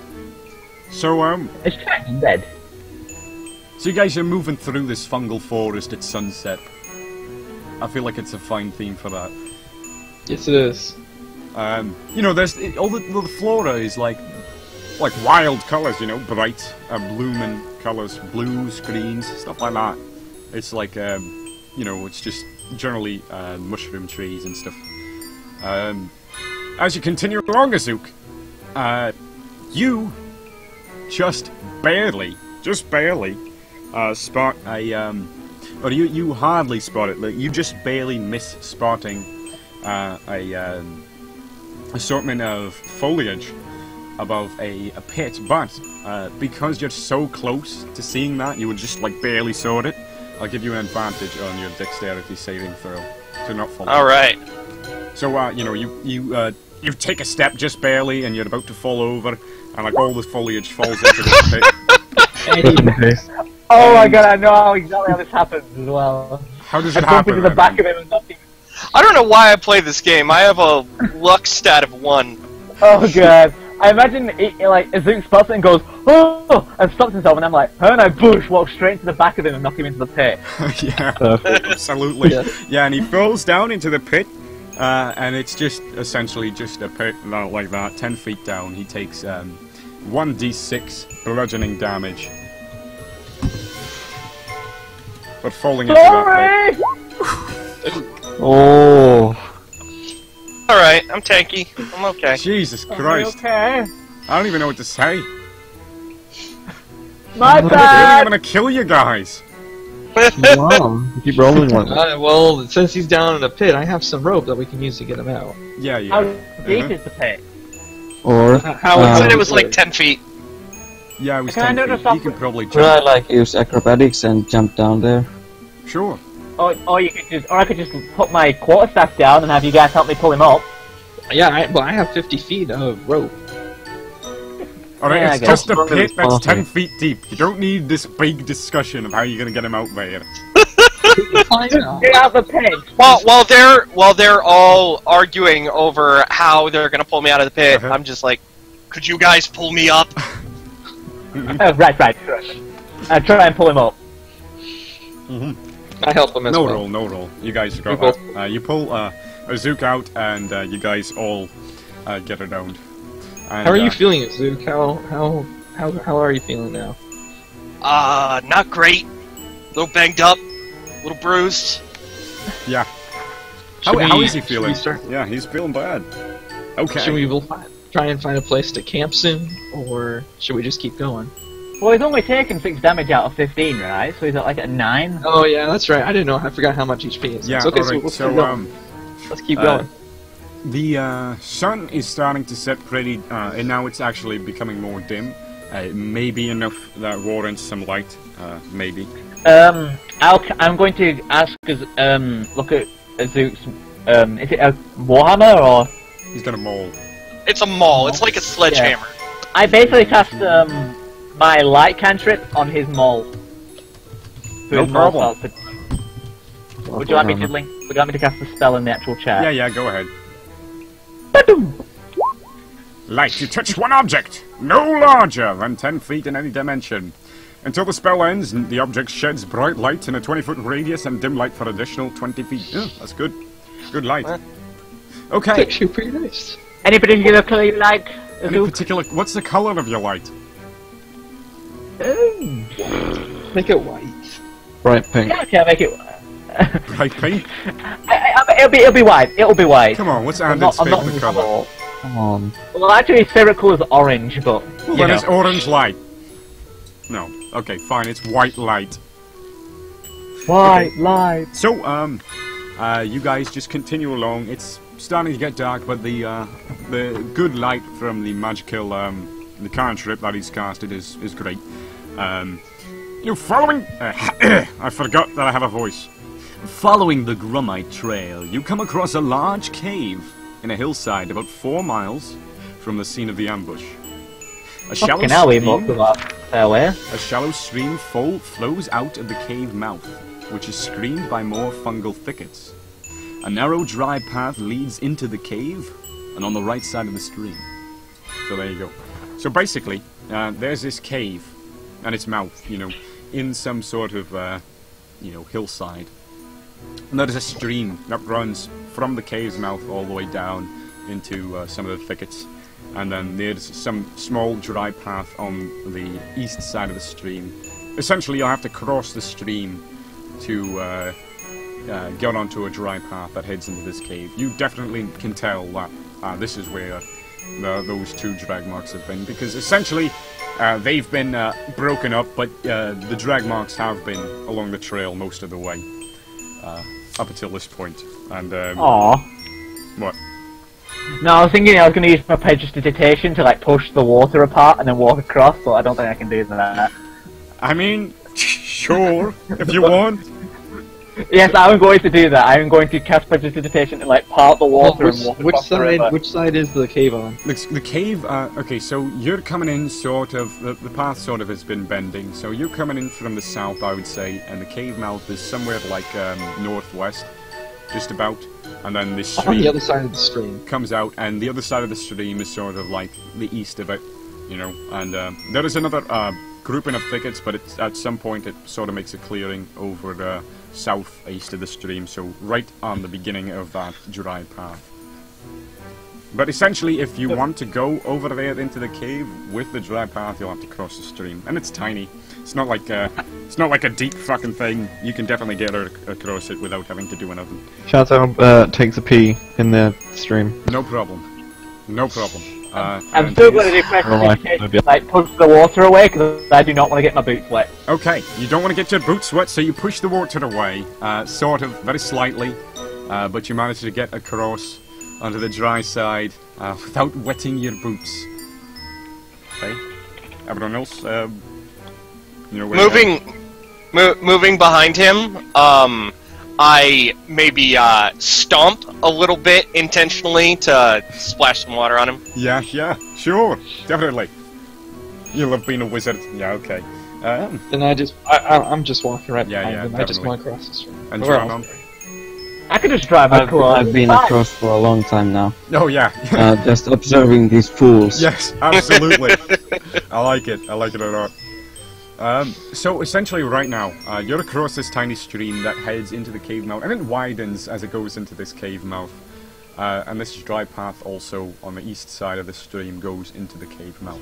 Now, where you are, on the east side of this stream, following from the cave mouth, a small area obscured by brush has been hollowed out to form some sort of lookout or post. Wooden planks flatten out the floor over here and provide room for guards to lie hidden and watch the area, including a pair of Grumites lurking there right now. Yes, so basically they weren't watching, and they were sort of like playing cards or something, I don't know, and then they just spot you as you guys are moving through, because you came out into the open here where it sort of like opens up this lookout.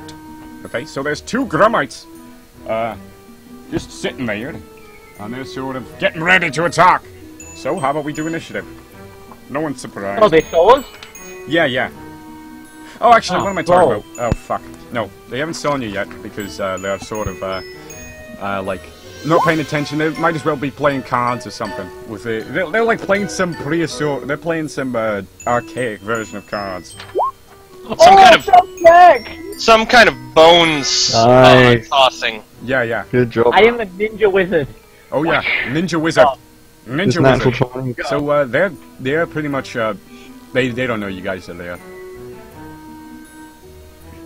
So I'm so okay. That makes me really happy. What would you like to do? Are we still doing initiative? Not yet. Can I roll totally sleight of hand to steal a card from them? What are you doing? Before anyone moves any further, I kind of put my arm out to stop people. How do you want to approach this? Because I can just go smash things. But if you guys have a better plan... I have an idea! Easily from here, I can shoot them. I can shoot at least one of them with my blast. Guys, I got a great idea. Oh, I'm so glad I prepared this. I can't sleep! Okay. You can't sleep. What do you do? Tell us. So what happens? Like, how do you move your fingers, wave them around? 23.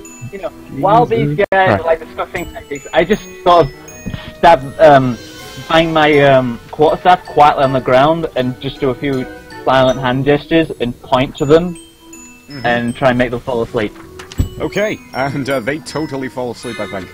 Let me see, what is it? Subtract each creature's hit points from the total. Yeah, they both drift off, I believe. Let's see, let me just read this spell. I walk over to them and take their cards. Let me read this spell, actually. This spell sends a creatures into a magical slumber. The total how many hit points a creatures can spell effect. Creatures within 20 feet of the point are affected. Each creature falls unconscious after the spell until the spell ends. The sleeper takes damage or something. Okay, yeah. Alright, so how long does this last? 1 minute. Okay, so for 1 minute, these two Grumites are completely unconscious. They've been conked out. You hear them snoring somehow. I ask Azuk to snap the neck. Okay. It only lasts a minute. Okay, yeah. Jesus Christ. Good job. Well, he has to do a strength check still, doesn't he? Yeah, I'd say something like that. Strength check, yeah, snap his neck. Doesn't feel especially sporting. We're Maybe trying Azuk to doesn't be want to do it. Well, if he's not him. Killing defenseless enemies in their sleep is a little bit cowardly, don't you think? I don't mind. I'm gonna. If you're not Well, gonna do anything, Dra'nam just walks over and pops their throats with his claws. Sure.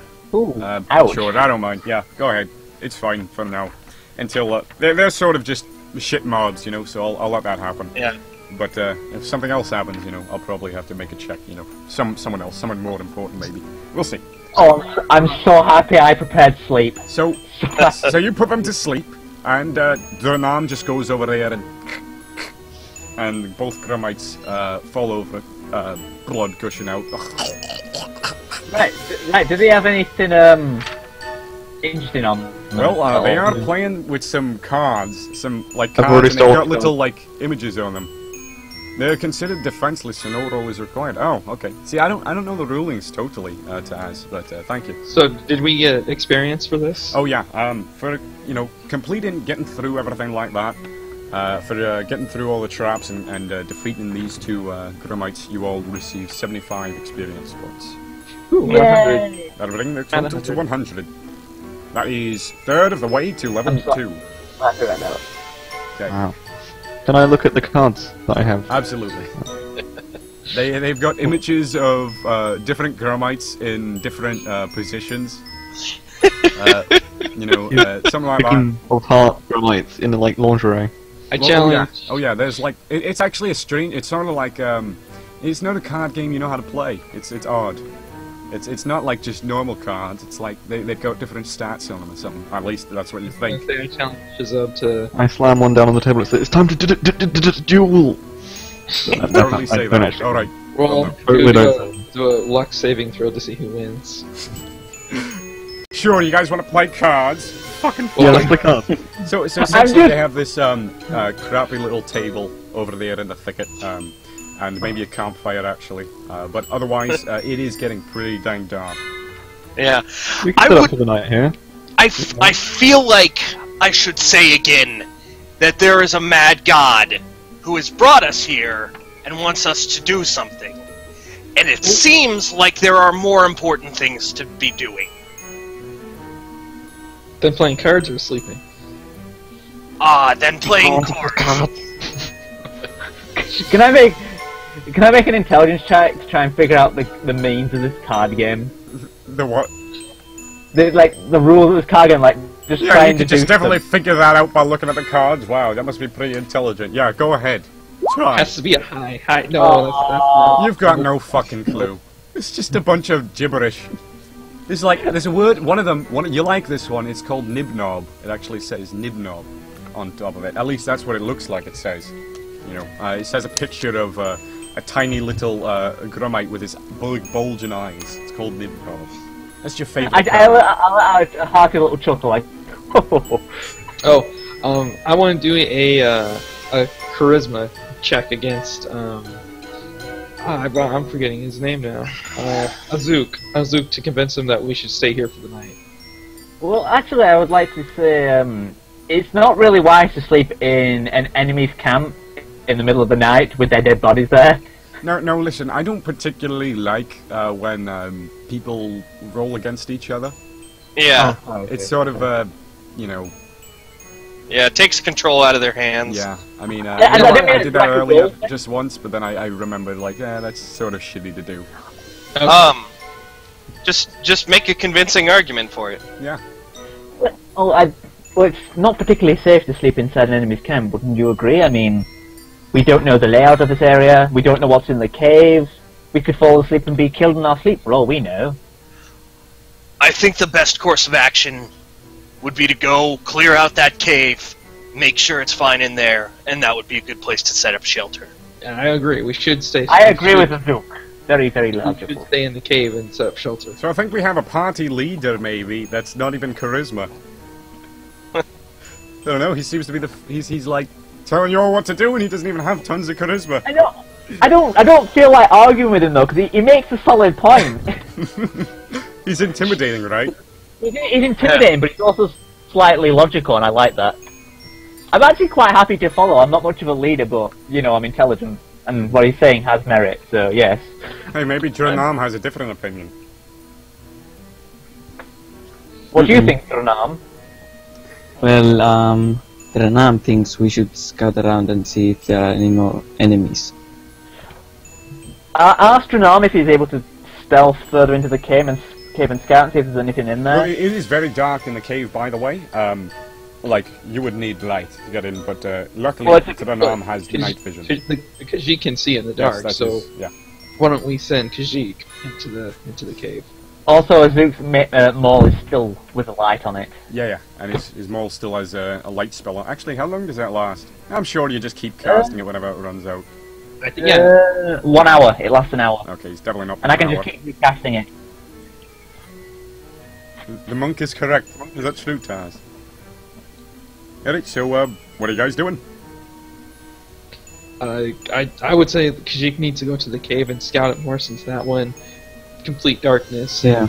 I think Khajiit would be the best one to scout out that area. Dra'nam?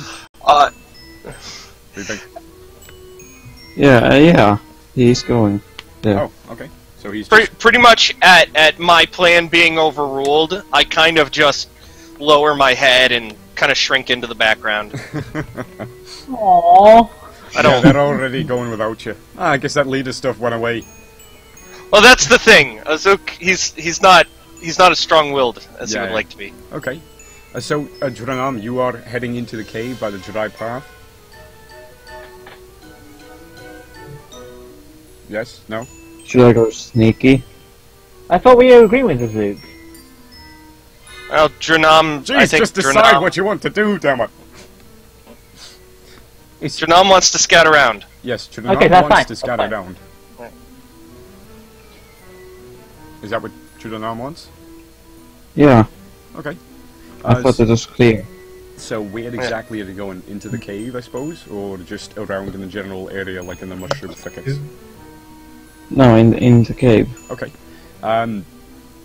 Do you want to go about this in a particular way, stealthily, or do you just want to go haphazardly Stealthily. run in? Okay. Just do a stealth roll. Okay. Okay. Hold on.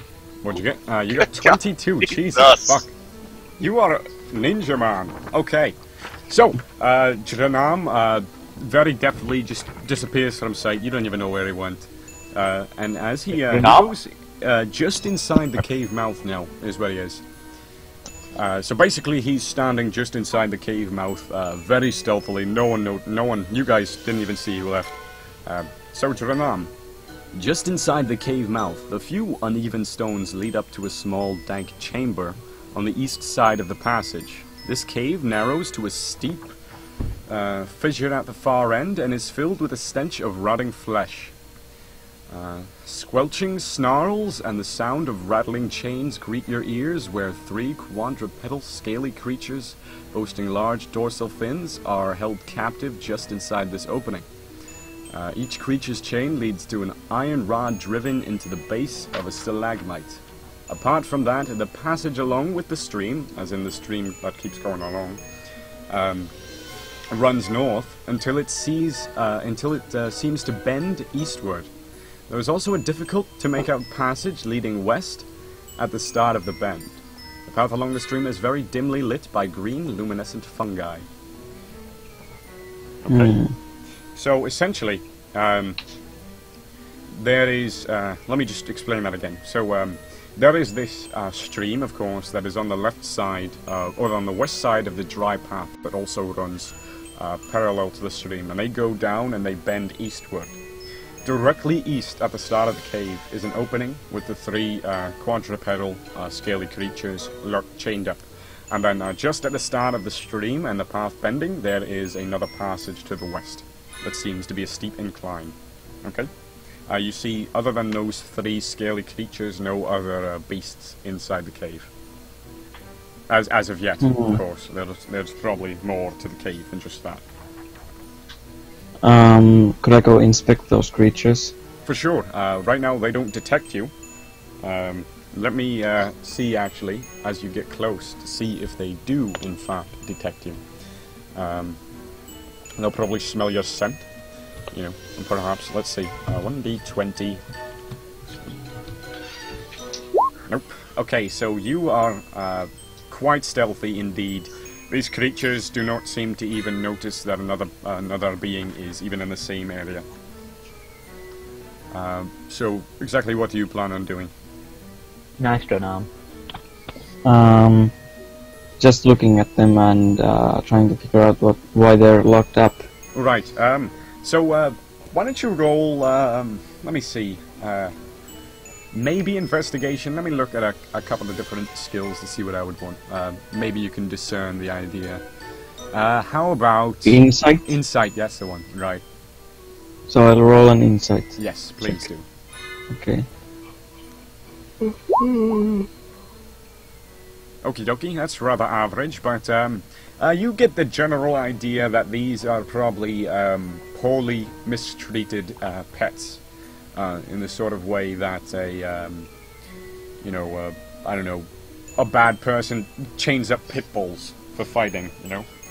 Aww. Yeah, that's a general consensus you get from that, though you can't exactly tell how vicious these creatures are. Okay? Hmm. And by the way, you're in this small opening in the cave. That's right, just beyond the east. And this area that you're in is basically a small cave area that branches off from the stream. And it has a couple of stalagmites, and that's where their posts are.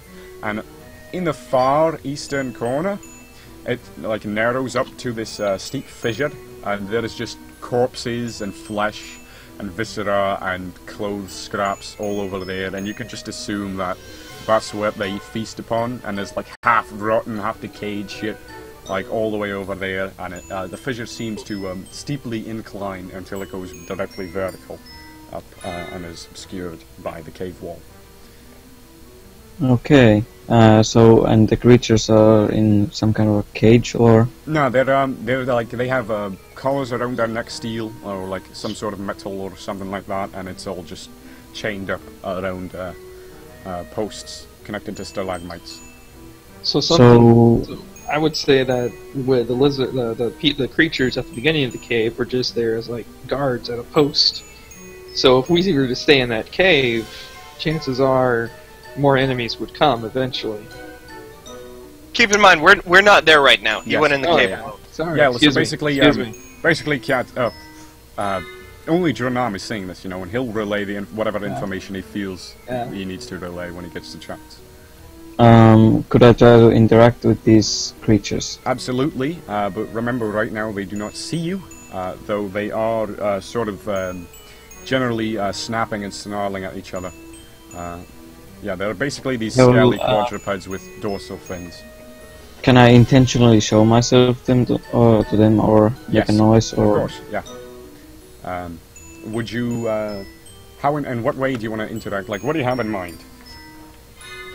Okay, so my character would purr, you know, and they can, and they can hear it. And try and essentially calm them down. You wish, perhaps, because they seem pretty rabid right now. Like they don't exactly get to each other, but they pull out of chains, trying to snap at each other a couple of times.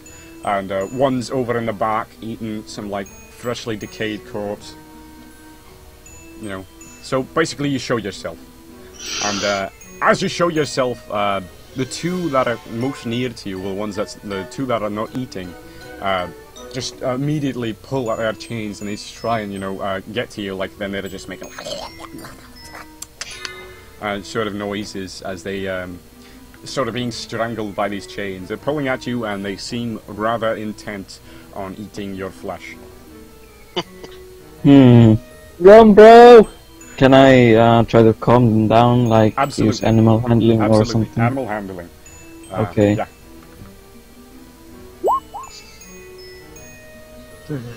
Okay. So what exactly do you do? It fails, but what do you do? They are Dra'nam. Here, doggy, doggy, doggy. I'm like purring, like cats would, and like playing with my tail and sitting there. Yeah, they're not having anything of it. They don't seem to be letting up one bit. The two in front, though there is still one that's chowing down on some corpses, of course. They have like this, you know, you can see this like nasty saliva that just constantly drips out of their mouth, like they're slavering. Can I keep one? Dra'nam seems to want to keep one. Yeah. Oh man, I really wish I had a spell right now. They don't sound very I cuddly. literally- You mean I animal literally- friendship? I think Yeah. I think I'm gonna. I want to do it. If I can right now, I think I'm gonna go outside and get the others. Absolutely, you most certainly can. So you step out. You step out of the cave and you return to seeing, I guess, Shazub and Azuk. No, Shazub and Anden are just holding these cards. They're just sort of like, Well, what card is it that Anden loved? It was Nibnob. I give him that card. Should I add that to my inventory? Yeah. Totally, Nibnob card. -1 Nibnob card. Right, so Dra'nam returns to them. I guess Zikia and Azuk are doing whatever they do. They're moping somewhere. I don't know. Yeah. Zikia, what are you doing? Just hanging about? Me?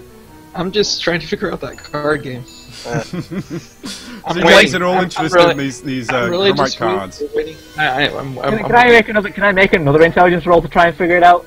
I think it's been a Sure, while. pal. Come on! Yeah! Okay, fine. You Yeah, figured well, out it's like, I don't know. It's whatever card game you feel like. Magic the Gathering, there. Yeah, well, could I come over and try to take the cards from their hands? Like, Sure, why stop not? kidding. Yeah. No, I'm not actually holding them, I'm just explaining it. This is what I think the rules are. I have the whole pack, and you have the 1 Nibnob card, and that's it.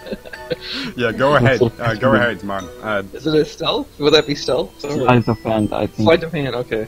Oh yeah, there's. Go ahead, yeah, that's a fine. I'll have you. I'll take the I cards. don't mind if you roll that. Yeah, she snatched these cards out of Shazub's hands, and I guess he's sort of like, whatever. Wake up. What happened to these cards? Well, Can I Shazub, what do roll? you feel like? A persuasion to get them back. No,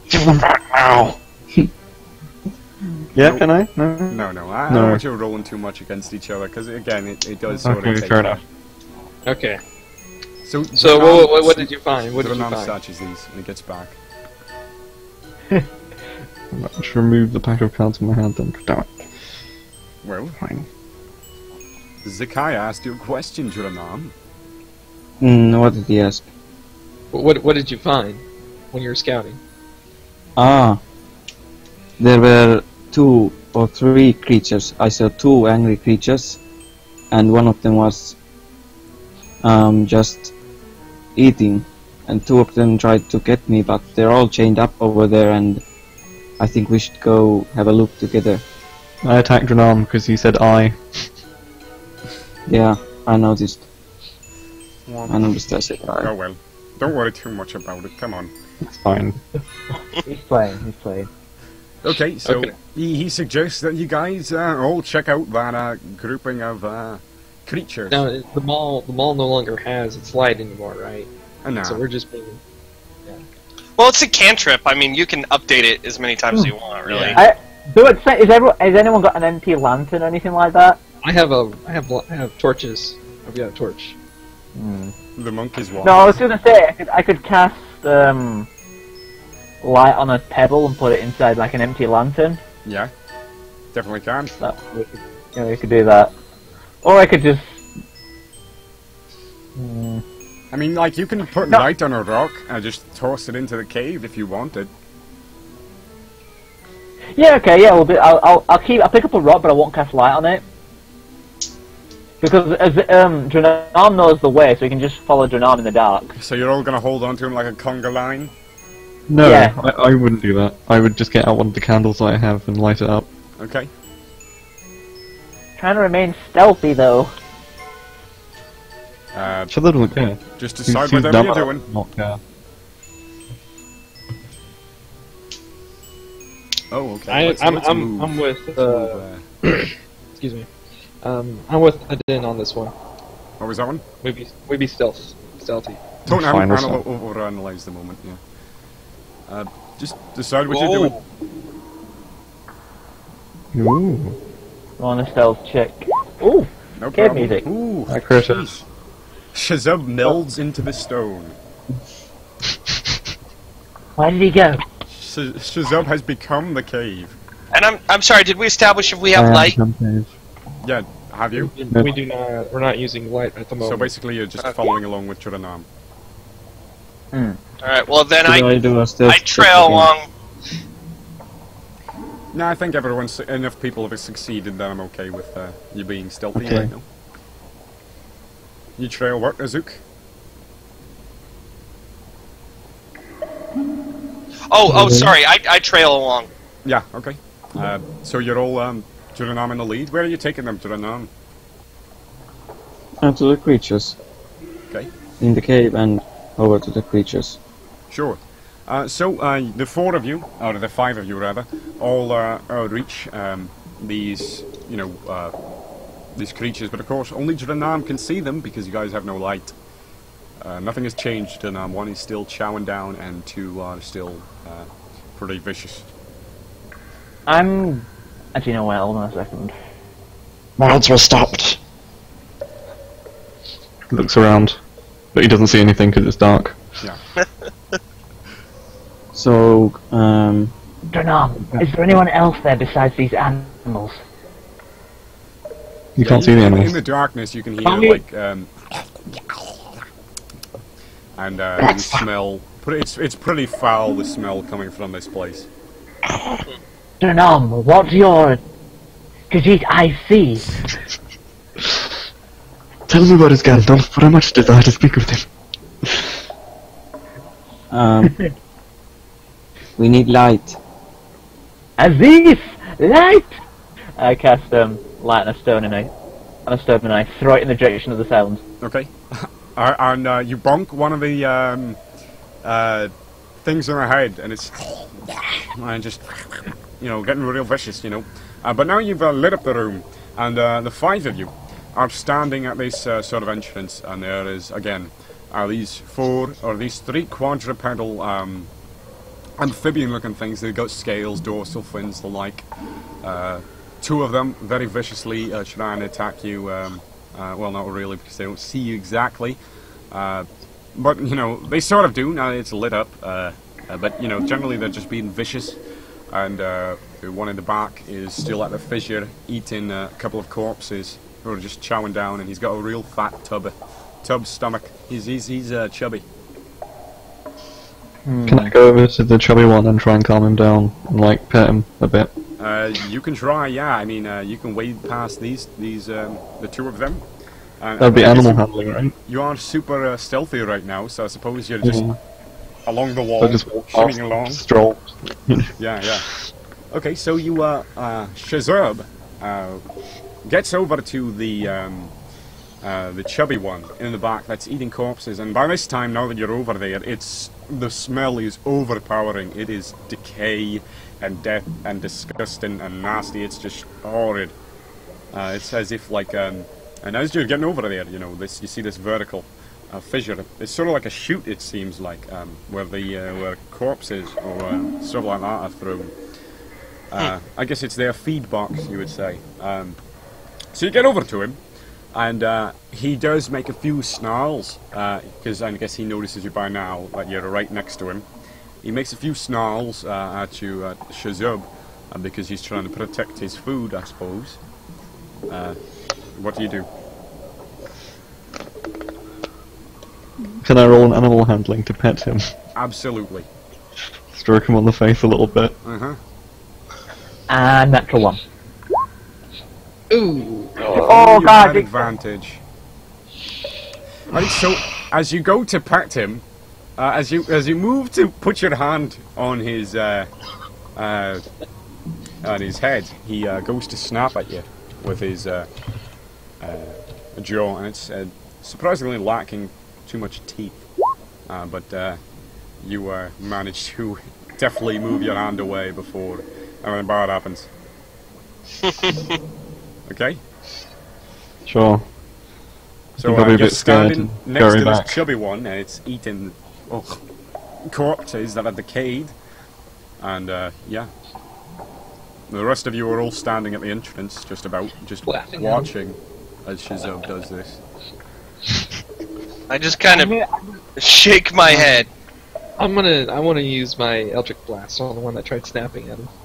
You gonna attack him? Yes. Okay. No, they are chained up, and yeah, sure. Oh, wait. Hold on, forget it.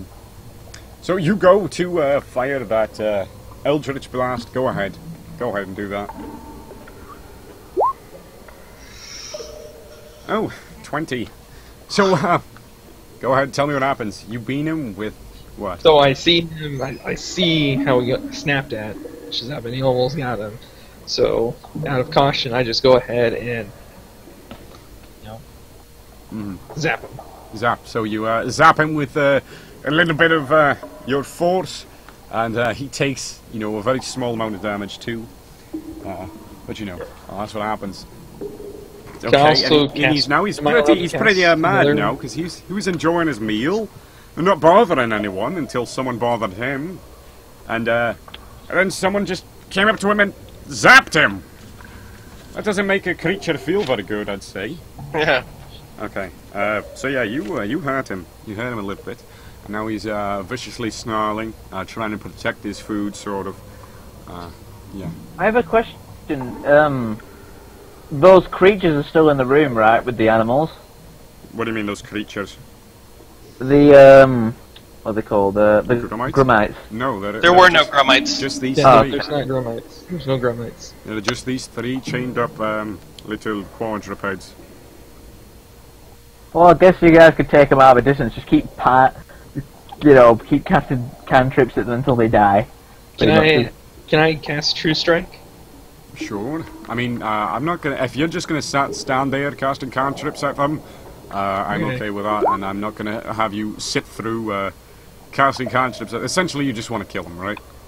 Can I walk him up to Zikia and kind of hit him on the back of the head and say, like, Stop hitting Pat! Yes, you can. Absolutely. So I Although, As he's how casting tall are his you? true strike, Yeah. Shazub does. Zikia, how tall are you?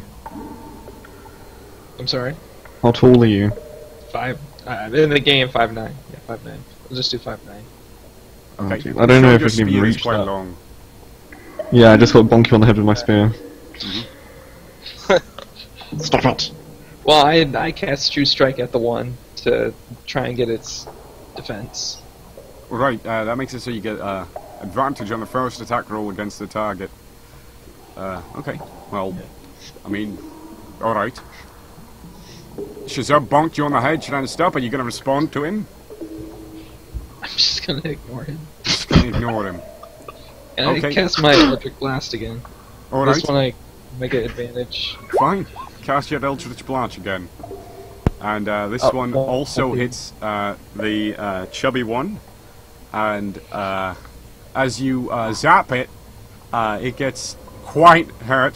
Painfully, I'd say. In fact, it seems to stop its moving around and seems to not be very vicious anymore. Yeah. I think So you it's know dead? Well,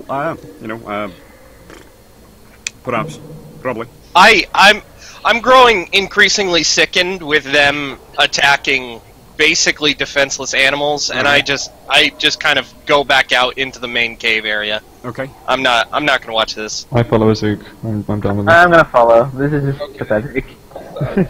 So, Zikia is obviously a sadistic bastard. And he enjoys the suffering of chained up creatures! What are you done there? Fucking dumbass. Fucking Dunmer. Well, they tried to snap him. Nikki, just kill him. Just get it over and done with. Just make it quick. End their suffering. Isn't he dead? Did I kill him? Well, No, you know what? he's You know like- what? You see this chubby one? He's still shaking a bit. My goodness. No dying. Oh, I did it again! And you zap it again! And you zap it, and you zap it, and you zap it, and you keep zapping it! And you just... It seems to be in so much pain. So much pain and torment. It's like... And it's you just zapping it and zapping it. And then your alignment changes to evil. Dark side phone. It wasn't already. You killed it, alright? You killed that thing. You did, killed okay. Chubby. You killed the chubby one. Do I get Do I get experience? Do you get experience? It's for killing a defenseless animal from across the room. Do you get experience? Is that all you care about? You don't care that it was this defenseless creature chained up? You just want to zap it until it's dead so you can get stronger. How much XP do I get for the farmer? How much XP do you get for murdering defenseless beings? Fucking dumb, man. None. Okay? Okay, well, I'm good now. So I go back out. No, you're good now. Yeah, okay. Yeah, Oh, you're it's good now. Oh, it's good now. Shazub is tearing up, you know. No, I'm just angry. I'm just sort of looking at him really pissed off. Yeah, I bet. First he made me use my spell slots, and now he's killed my pet. So I really dislike Zikia. Not to metagame too much here, but I'm just gonna remind Dra'nam. There was another path in the cave that we didn't check out. Right. You said that it split off a different direction. Right. Yeah, there was. Well, I guess the original reason why we're here. Are we going to decide to camp here, or are we going to explore more? Okay, well, let's just finish exploring and make sure the area's completely safe before doing anything. You know what's going to happen now? We're going to rest and those fucking dogs are going to come get us in revenge. So essentially, They'll go after me first. You know what? Even hold on. I just want to backtrack a bit. You know that collar, the collar on the one that was eaten, it said Chubby on it. It had a name. Okay. Okay. So really hit there. So there, the cave. It goes. Essentially, you come back out into this main area, which is a passage that goes northward and eventually bends eastward, along with the stream and a dry path on the east side of it. And on the west, just at the beginning of that bend, is a steep passage that tends to go up to the west. Okay? Mm-hmm. Is that help everyone out? What are you planning on doing then? Well, I'd say we get the conga line started back up, but... Sure. Yeah. Can I roll a performance to actually say the conga song while we're walking along? Oh, you actually going to do that? Do the conga. Yeah. Okay. I'll actually do that. Okay, fine. Yeah, go ahead. I have a question. So I get 18. I do pretty good. You are doing very well, actually, and everyone joins in, and you're all singing the conga song. Hey. So all attempts at stealth have been lost, I take All it. attempts at stealth have been completely thrown out the window. He's really good. Yeah, he's actually really good. It's so very good. It's immensely good, you know? It's ridiculously good. Now I'm just going to find one last thing. Just give me one moment. I need to find something that I wrote down over here about this. Yeah, they're just playing the conga song, you know? Okay, one moment, I'm sorry. I didn't write this down where I was supposed to, because I'm an idiot, as usual. I was going to ask What are you going to ask? Can Shazub inspire people? Oh. There I go again. Hold on. We're getting back. Try and inspire everyone to do What things. was that? I'm sorry, everyone. I Unfortunately, I only have one What was going spell on? that's all that, which is I thought heroism. I thought inspiring was a free action. Inspiring word, yeah. Oh yeah, I forgot I had that. I don't even know. I need to add what that does, actually. Anywho, But I know. so as you're playing this conga song, very well, and it's you know, lovely. You hear in the distance some sort of screaming, you know, a yelling bark past the rushing water, and you essentially the passage, you know, suddenly begins to fill with a mighty roar, as if a huge surge of gushing water down from above, you know, north down this passage. It's coming down. So great flood all of a sudden, and yeah, and it's coming down right quick, and you're definitely not going to be able to jump out of its way. Not by any means. Well, I mean, you can probably see what you can do. Do I have time to like dexterity grab saving onto throws. something? Or? Yeah, definitely. Can I roll acrobatics and jump out of the way somewhere? Sure. Yeah. Go ahead. Do acrobatics, and we'll see what happens. Oh dear. Yeah. Okay. So, Dra'nam jumps up and grabs hold of a stalactite on the ceiling, and he's just holding on. And Oh god. I'm going to try. Oh no, I nat one. and Azuk I'm going to try. and Shazub. Oh, hold on. Hey, Let's get in. Let's get in some other guys. Am I able to use that? Sure. If you want. Previous- Acrobatics! Expedition 13. Where are you retreating to, by the way, Zikia? Try and climb up the wall. I don't know. Sure. Okay.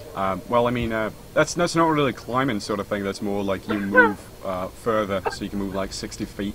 So you could probably get back into the room with then the. never mind about that. Oh my god, my acrobatics are in the most agile party member at the You moment. know, Anden is the most agile wizard I've ever seen. I got a nat one. I just got like caught on a branch and I'm now being So, waterboarded. immediately. Azuk. All right. So, you know, you can, you guys, now that you both failed your thing to get away, you can try and do strength to see if you get knocked prone by this water or not. Do strength. It's a saving throw, right? Yes. What did we need to beat in order to pass? 10? You needed to beat a 10, I believe. All right, and I have advantage on strength saving throws. Really? Just Oh yeah. No. FYI. No, you don't have advantage. Where do you get advantage from? Proficiency. Not racial? Proficiency, not Right. advantage. Sorry. Right.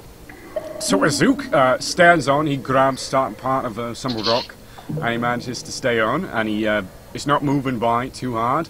However, Shazub, thanks to his critical failure earlier, is completely knocked prone, and due to his small stature as well, he is being swept away like rocks break apart as he tries to grab onto them. And he's swept away by the rushing stream, or the rushing flood, and he is conked against rock walls and stuff, and he takes 1d6 bludgeoning damage. And one. And he takes 3 bludgeoning Oh, damage. that's not bad. That's not too bad. Okay. There you go. Thank you. And eventually the flood subsides. Shazub is gushed out. He is outside of the cave already, and he is, you know, he's way out. He's like back where the thicket was with the wood planks and stuff, and he's just got gushed out. And he's not looking too good after that. He was beaten and battered by the river. Okay. I'm gonna drop down from the stalactite that I jumped up to Yeah. and cast light on my quarterstaff and run back to the entrance of the cave to try and get him, see where he's washed up Yeah, to. go ahead, yeah, definitely. And you run out, it's dark, you know, and you find him just like laying in the dirt, upside down. And just a bunch of water comes out of my A mouth. bunch of water comes out of his mouth. Are you alright, Shazub? Can I do a medicine check on him to check if he's alright? Sure. Do CPR. Do you want to do CPR on him? No, So- no. Fails. Do you have to like do a damage roll for? I mean, No. you didn't help him. So He already took the damage. I mean, you know, he's That'd fine. only be if it was like a critical failure. Yeah. Okay. So okay. basically, you try your hardest. You don't put your mouth on him because you wouldn't want to do that, but you compact his chest and get the water out of his lungs.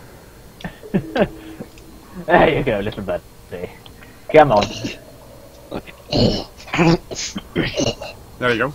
Okay, so the flood subsides and the river returns, the stream returns to its previous state. And there you are, back at the entrance of the cave, or just about there. Okay. There is still the path, if you go down towards the stream still bends around to the east. And to the west there is that passage that goes steeply up. Descends. I still want to... Well, I'm going to obviously pick up Shazub and take him back to the group and then continue up the vertical path. Give me a piggyback. Okay, so you guys want to go to the west then? Yes. Alright. Yeah. So let me just get there.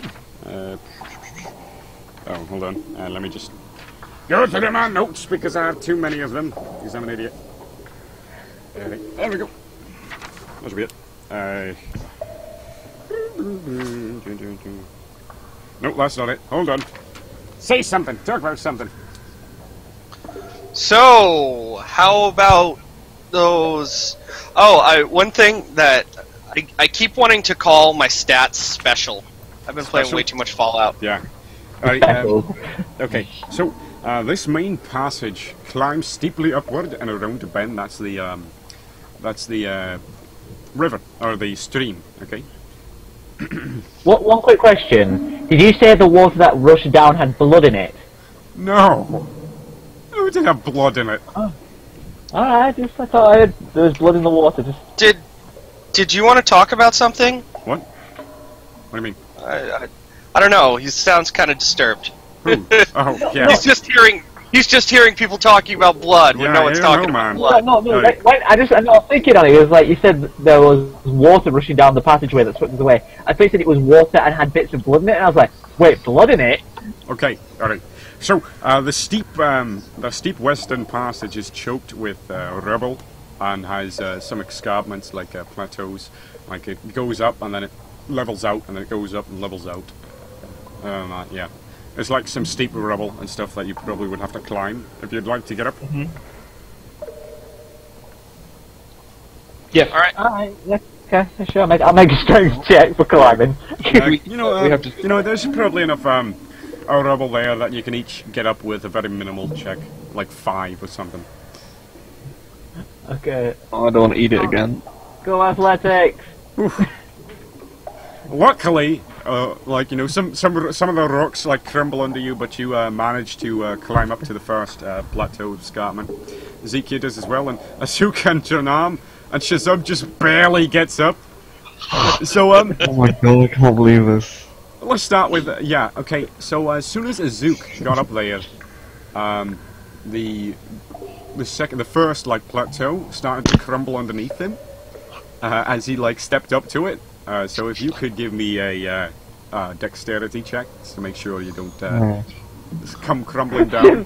Okay, yeah. I'm good at that. You catch Yeah. yourself, Azuk, Fine. and you all you're putting yourselves up, and you can easily climb up to the next one. It's a lot less steep. They just sort of stop for a minute and just... So as you reach the top, you notice that the cavern branches off into 2 paths. To the southwest, the sounds of some sort of hustle and bustle are going on, as well as some light from a crackling fire. The light dims to the northwest, where it bends around to the eastward. So there are 2 paths, northwest or northeast. It just goes around like that, same sort of direction as the stream, and then down to the southwest. It seems like there is some place where there is a cabin and that sort of thing. I'm going to cancel the light on my staff since we can see that fire, so that we can remain hidden. And I'm going to make a stealth check. Sure. Hey there, Spardo. How are you? Oh dear. Make your checks. I'm gonna grab a bottle of water. Okay. Right up. I'm gonna grab a bottle of water. I'll be right back, everyone. Oh, thank Don't god. go anywhere. I have no idea how I'm making those acrobatics checks for those guys, like in the 20s. How on earth? I'm like the most agile bloody wizard ever. Well, I guess your dexterity is high. My dex is only 14. Pretty high though. I mean, mine was pretty high and it's only 16, so... Mine is 19. You're literally a ninja, though, so... Yeah. Yeah. My stealth is 10.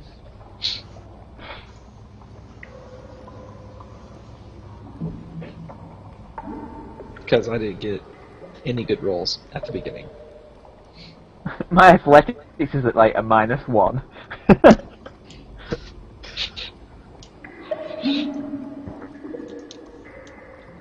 Animal handling's okay for me. I do have something. Hello. You're doing great, guys. Thanks, Italics. Alright, so, did you learn anything new about yourselves while I was away? Did you learn anything? Oh, I discovered myself alright several times. Good, good.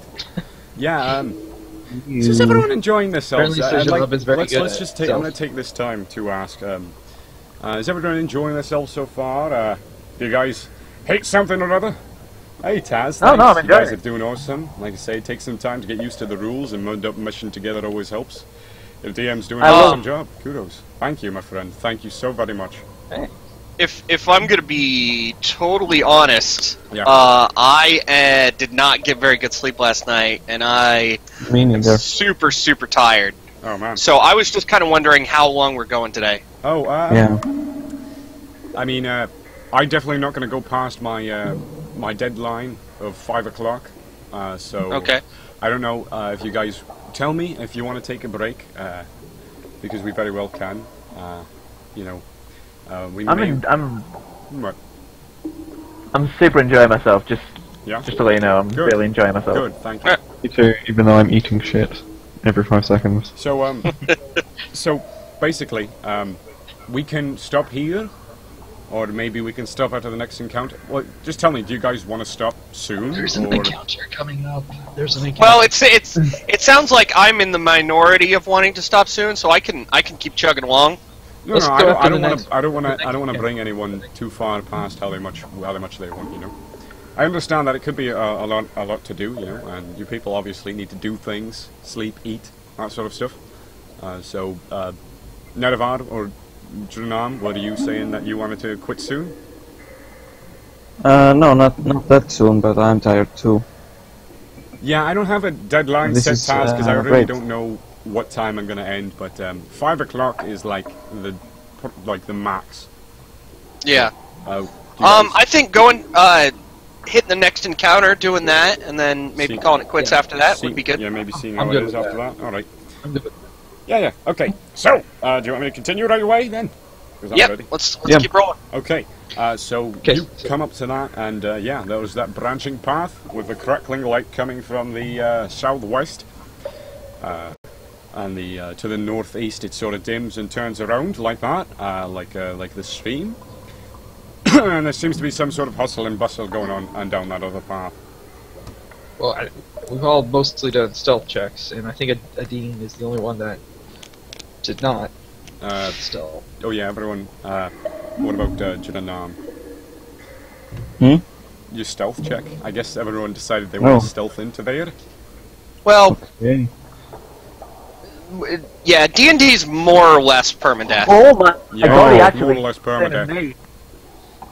Well, now. Well, I mean, it depends on your settings. Some settings have easy resurrection, others have pretty tough. The Elder Scrolls isn't really conducive to bringing people back to life. No, not at all. Unless they're horrible zombies. Yeah. Oh, don't worry, guys. We have the console command. Yeah, that's right. Right. Okay. So it seems that the majority of people pass. And when if we're doing like a group stealth, you know, I'll say that when the majority pass, you guys are pretty much okay. So basically, you're wandering into this opening to check everything out, right? Okay. So as you come to this opening of this cave, one where light is coming from, you guys see. This large cave is divided into a half by a 10-foot high plateau. A steep natural staircase leads up to the upper ledge, The air is hazy with smoke of a cooking fire and the smell of pungent and unwashed grumites. 5 of these beasts are hopping around their fire, and a man strapped to a rotisserie, struggling to break free, is, of course, being upon that fire, being, rotisserized, rolled around on the fire, right? And, upon the ledge, the ledge that goes 10 feet up, stands a more shamanistic-looking bastard, goading them along. Nobody notices you yet. Alright, I'm going to cast a spell. How far is it? Oh wait, no, I can't reach it with that. Crap. Can't reach it with what? How far away is it? It's probably, in walking distance. You can probably get to the fire in one turn. Is it about 10 feet? Or... No, I'd say it's a little further than 10 feet. I'm gonna sneak up to I'm gonna try and stealth up to about 10 feet of the fire and then cast Prestidigitation to I'm put not out the entirely fire. sure you can get that close to the light and the group of grumites with since you're being an individual, with that 7 stealth. I feel like at least they would probably do. Oh, what am I talking about? I need to do perception checks. Oh god. I could always cast minor illusion on myself to make myself look like a rock. There's 8 of them altogether, right? There are 6. 6. 6 altogether. Let's One see. shaman plus 5. Okay, fine. You know what? Not shamans. They do not notice you over their lovely smell of cooking of man flesh. You can tell that it is an imperial man. Is he dead or alive? No, he's alive. He's struggling to get out of the vines, and he's sort of like. Okay, I'm going to cast Prestidigitation on the fire and snuff it out. Okay, no problem. That's definitely possible. Yep. So Anden, what do you do? I silently chant and snap my fingers, and the fire goes. Just dies. And all of them are suddenly surprised, like yeah, and they're all just like with their. One of them is still turning the rotisserie, even though the fire's out. And when how I dark stumble was it around now? there, can I roll a sleight of hand to see if I can wipe my face of all the drool that's going on from smelling all the tasty man meat? oh yeah, sure. Yeah. No one notices that I'm really hungry for human flesh. Yeah, no one notices. What were you saying? Okay. Anden? So at this point, we haven't done anything, so they haven't noticed that we're here yet, right? No. This is not a combat yet. They might think that their fire just went out, And Okay. probably one of So them is we- probably actually getting a torch or something. So would you guys be okay if I use my blast on the shaman, the shaman creature that's out of reach of everyone? Yeah, he's got like he got a plume. He's got like this plumage hair, and he's got like a little staff of wood, gnarled like bark. Or it looks basically like me though. I'm just thinking, how dark is it now that the fire's gone out? Is it pitch black? And then one of them lit up a torch, and it's actually trying to go back to the fire. They thought, I guess, it just poofed. Okay. So you can probably still see Can it. I snuff out his torch as well? Yes. No, we need the light. We need the light. I've got this. Can we do I- stealth attacks? What was I that? was going to Dra'nam? put out the torch that he's carrying, Mhm. and then light a rock and throw it over there in between them all. Wait, hold So, on. like, you can- Hold on. Stop. Okay. What do you want to do, Anden?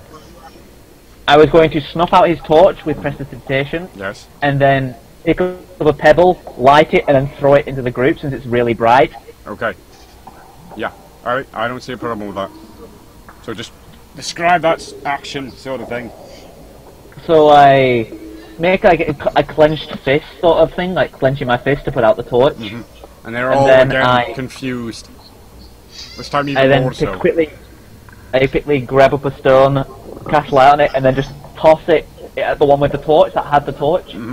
Now that light is quite high, and I'm assuming they saw, at least probably noticed the big light suddenly appear where you guys are standing. So then they know we're here now? I would say Well, they probably know someone is doing something, I'd say. I'm away from the group though. I'm like, what, 15 feet away right, from them? you are.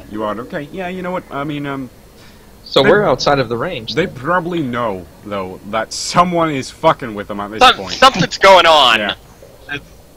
Something dumb, sucking. but they're not dumb. Yeah, I mean, yeah. So actually, a couple of them brandish some crude blades and sticks and whatnot, and they're all just like. What's the shaman guy What do? are they saying? Someone's like, oh, Well, I can understand them because I speak Goblin. So what are they I saying? don't think they speak Goblin. They did the Wanna- racist that he got. I want to use my blast on the shaman. That's what I want to do. Would you guys be okay if we do that now? Can we actually start combat? Would you guys be okay with that? Well, actually, the Grummites do blood speak sense. Goblin. They speak Common and Goblin. Well, oh god. I think that's just because I didn't change it on that thing. Oh, okay. Sorry. Yeah. Yeah. Basically, I just copied them. I just. So I don't speak Kaya, lizard. do what your character would do. Yeah, Don't ask definitely. us like if we're okay with it. What would your character do in that Okay. situation? I'm gonna use my Eldritch Blast on that shaman. Okay. That's Are what you I'm sure gonna you do. don't want to do it on the roped up man? Put him out of his misery. You've got a fetish for attacking defenseless things. Yeah. Oh, so What I weak. get? What I get experience from it? No. Okay, never mind. Yeah, shoot the shaman. Okay. Yeah. Yeah, Go ahead. we- Go ahead, and then we'll we put won't- it into initiative.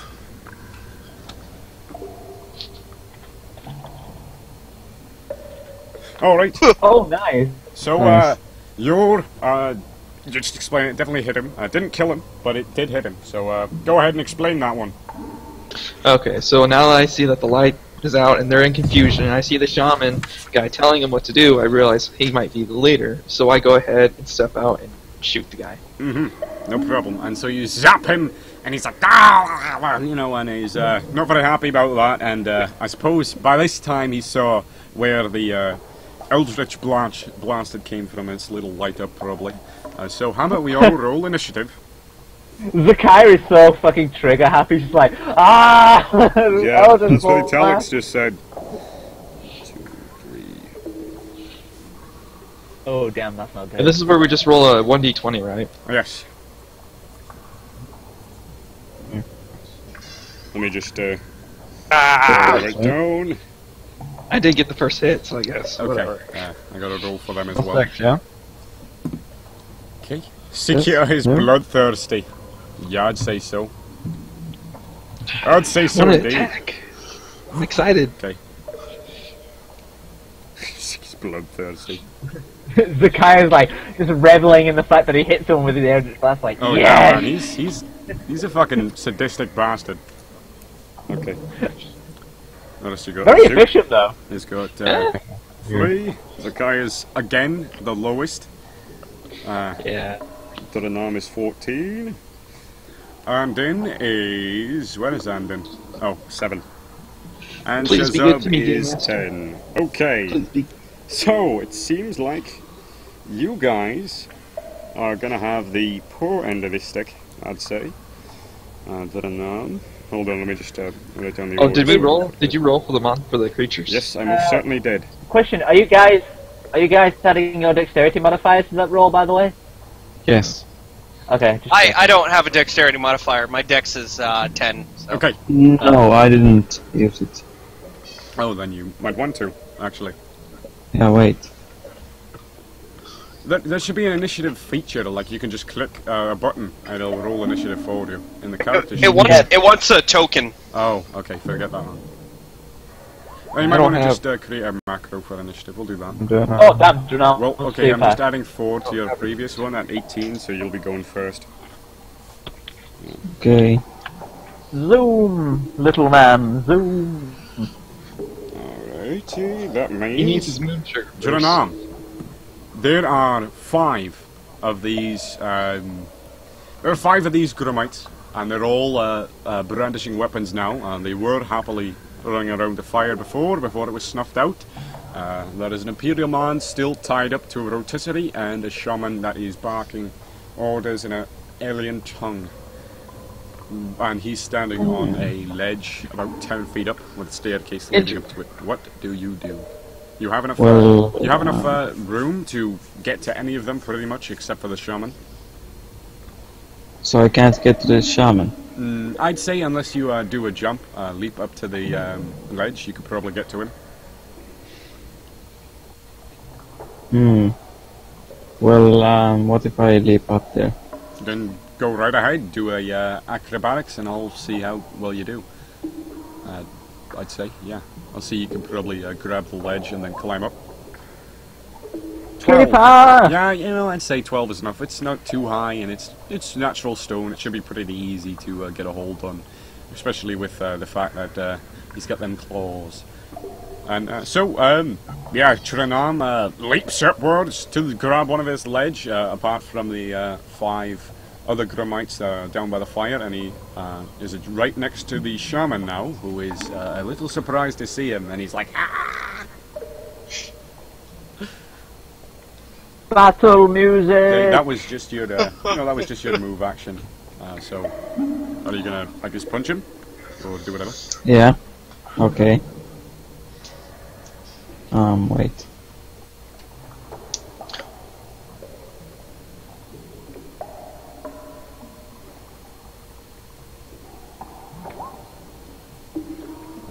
Okay, Oh, yeah. nice. Alright, so that's your killing blow. So there you go. Wait, you killed him already? Well, he took. Remember, 10 he got damage, nuked really. by that Eldritch Yeah. blast. I was like, 16, Christ, that's more right, than, you know, that's a lot. That's already more than Azuk's health. Yeah, that's pretty brutal. Okay, Dra'nam, what do you do? So he climbs up and he kind of flips, you know, on his. He's standing on his hands right now, and then he just springs up and kicks him in the chin. Oh, lovely. And he flies off the ledge, right? And he lands in the pile of other Grumites. Cue Yeah. Wintel scream. Yeah, and, yeah, absolutely. And so you just got rid of that guy real quick in the beginning. Immediately. That's lovely. And then morale is shattered. Yeah. So you know, they're not very happy. They're sort of like, ah, shaman. One of them has a stick and he's poking the body who's on the ground now, next to them. And now it is their turn actually. Okay, and 2 of them are in the far back, away from Dra'nam, pull out their short bows.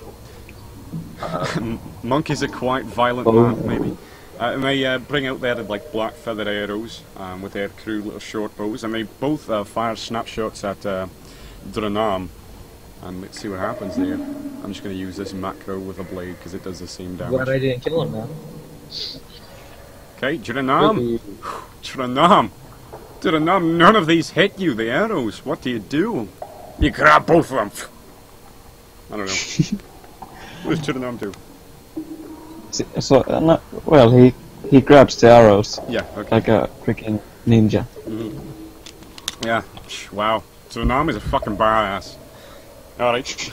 And then 3 others, or at least one of them. One of them begins to wade up the stairs, but he doesn't quite get to you yet. But he's pretty much at the top of the stairs now, of this ledge. He's like, I don't know, 10 feet away from you, I'd say. And he's got this little crude sword, and he's getting ready to charge you with it later. After that, 2 more of them, the last 2, head towards the other group, Anden, since he's so very close to them, and the rest of the people are a little far away. They both lash out at Anden. And let's see what Oh that no, does. they can see me in the darkness? You've got a light pebble! What do you mean the darkness? I threw the light pebble at them though! Yeah, and you were near them. It's 40 feet of light. Silly. Yeah, it's Yeah. a pretty good amount of light. Okay, and I guess they both... You batting them away, you're spinning your quarterstaff, you know? Yeah, no, they I just... finished just imagine me just dropping straight to the floor with my hands on my head like ducking. Yeah, okay. So they missed you completely. And that makes it, Azuk's go. What does Azuk do now? Alright, so help me out here.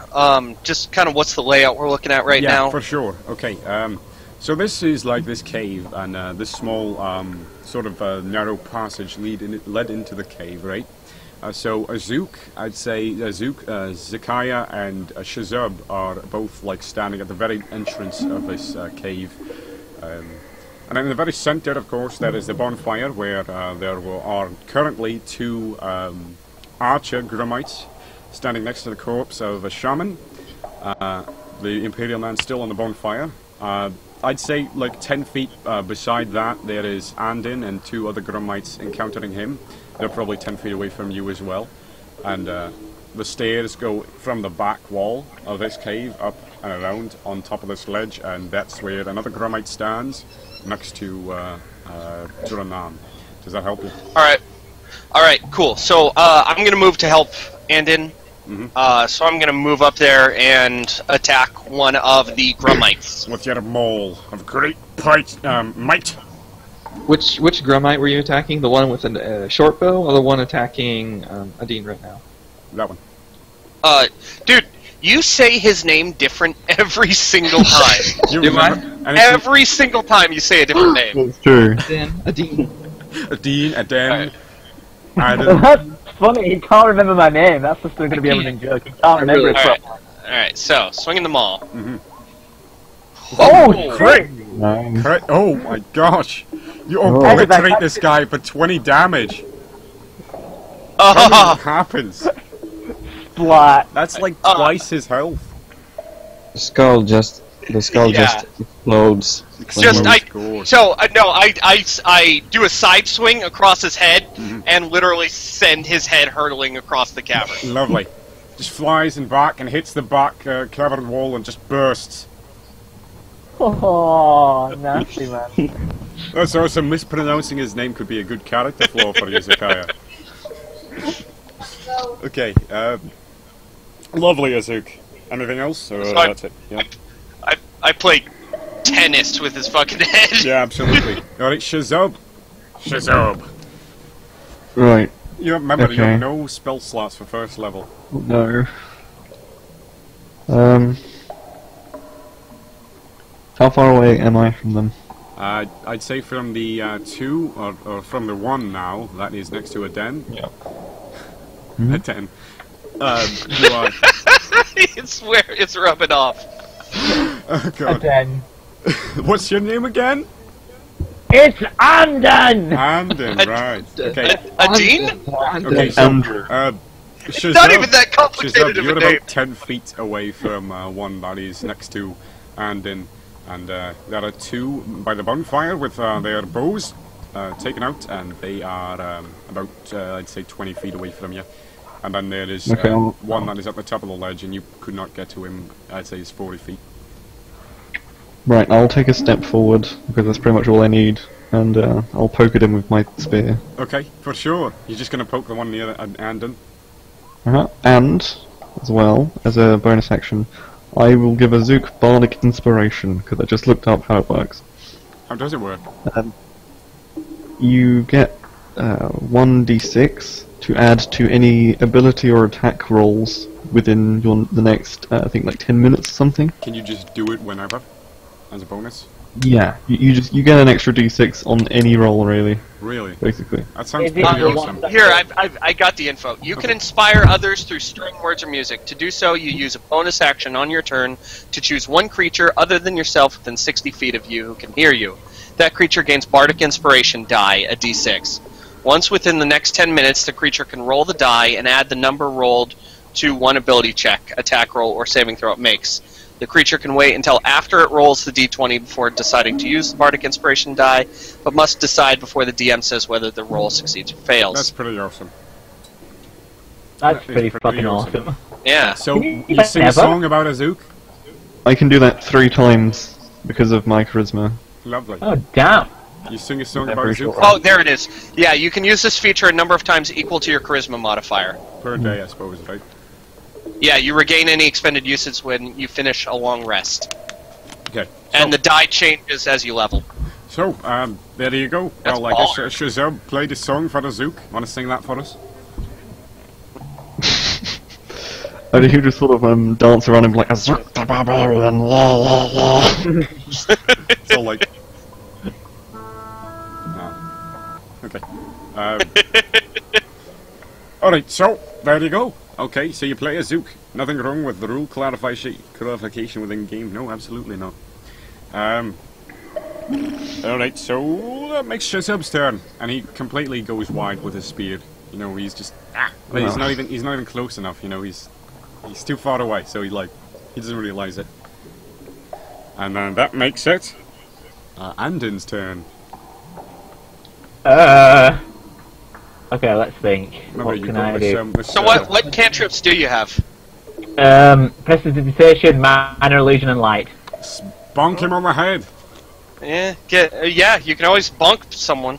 Could It does a little bit of damage. I was gonna say, could I use Prestidigitation to untie the Imperial that's tied up? I'm not really I think sure. that's not no. really... All you can really do, like physically, with prestidigitation in the description says you can like move something a foot or something. That's way too complex. Yeah, I'd say so. Okay. He has one spell slot. Yeah, he does. Telex. And he has quite a few first level spells, if I recall correctly. Oh yes. How many thingies are still alive? Like there are 4 Grumites in general. Yeah. 2 are up by the bonfire, about 10 feet away from you, Anden. 1 is adjacent to you, and another is at the top of the stairs with Dra'nam. Okay, I'm gonna cast Sleep. On the 2 archers, I suppose? Isn't the one near me at the moment? Yes, there is one near you, but are you trying to cast sleep on everyone around you? You know, Shazub, perhaps even Zikia, maybe Azuk? Are you trying to put them to sleep as well? No, I can't. We're nowhere near them. It says he can choose creatures within 20 feet of. Oh no, creatures within 20 feet of a point you choose within range are affected. Yeah, I'm gonna put the archers. Yeah, I'm putting the archers to sleep then. So you're going to put both the archers to sleep. That will be enough to do that, definitely. Just barely enough, actually. And you put them to sleep, and they start to go unconscious for a minute, which is essentially 10 turns. So that's quite a while. Yeah. Alright. They're the fight, guys. Keep us on the fighter. It's just me as your robot. He's a robot. Yeah, he's got out bad. Okay, oh well. So those 2 archers just fall asleep directly on top of the shaman's corpse. Lovely. And there you go. And that makes it Dra'nam's turn. Okay, so there's one of them near me, right? Yes, you probably just move 5 feet and get to him. Oh, wasn't he first? What? What? Wasn't Dra'nam first? What do you mean? Because I haven't gone. Yeah, no, that's right. It's Zikai's next. I skipped Zikia. Yeah, I'm right. sorry. Yeah, he rolled a 2 on his initiative. Yeah, I forgot him. I forgot about Zikia. I'm sorry. Alright, Zikia, what do you do with your turn that I forgot about? Those 2 archers, are they far enough away from everyone for me to use the arms of Hadar? Well, you'd have to get up in their face to do it, but they are asleep, you know. Can you help me out over here? I will me here. You're cutting out super bad. Yeah.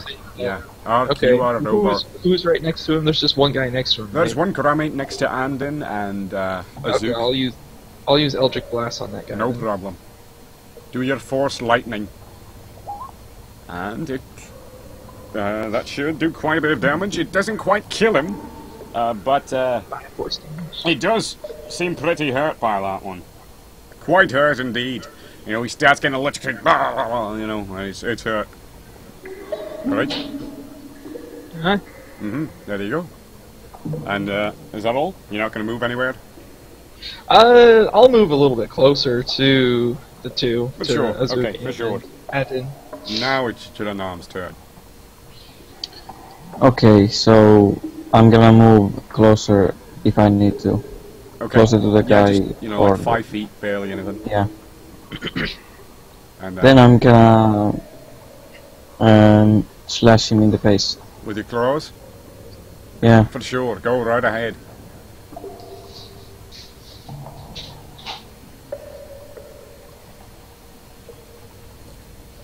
Beauty. Beauty. Alright, now that doesn't kill him, but you do swipe across his face and it leaves quite a couple of gashes and blood dripping down his... but he seems to be still there, but he is mighty hurt. You deep gashes you did there. Heavy bleeding. You've always got that bonus action as an attack. Uh-oh. Okay, so Oh, can there he I is. Use the fresh can I like roundhouse kick him? Can you roundhouse kick him? Yeah. Yeah, I don't see why not. So I'm gonna attack again. Yeah, go ahead. Roundhouse kick him.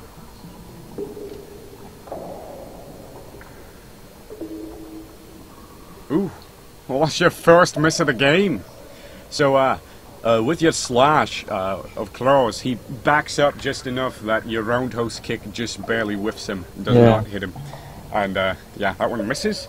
And that goes to his turn, as well as the other Grummites, which are asleep.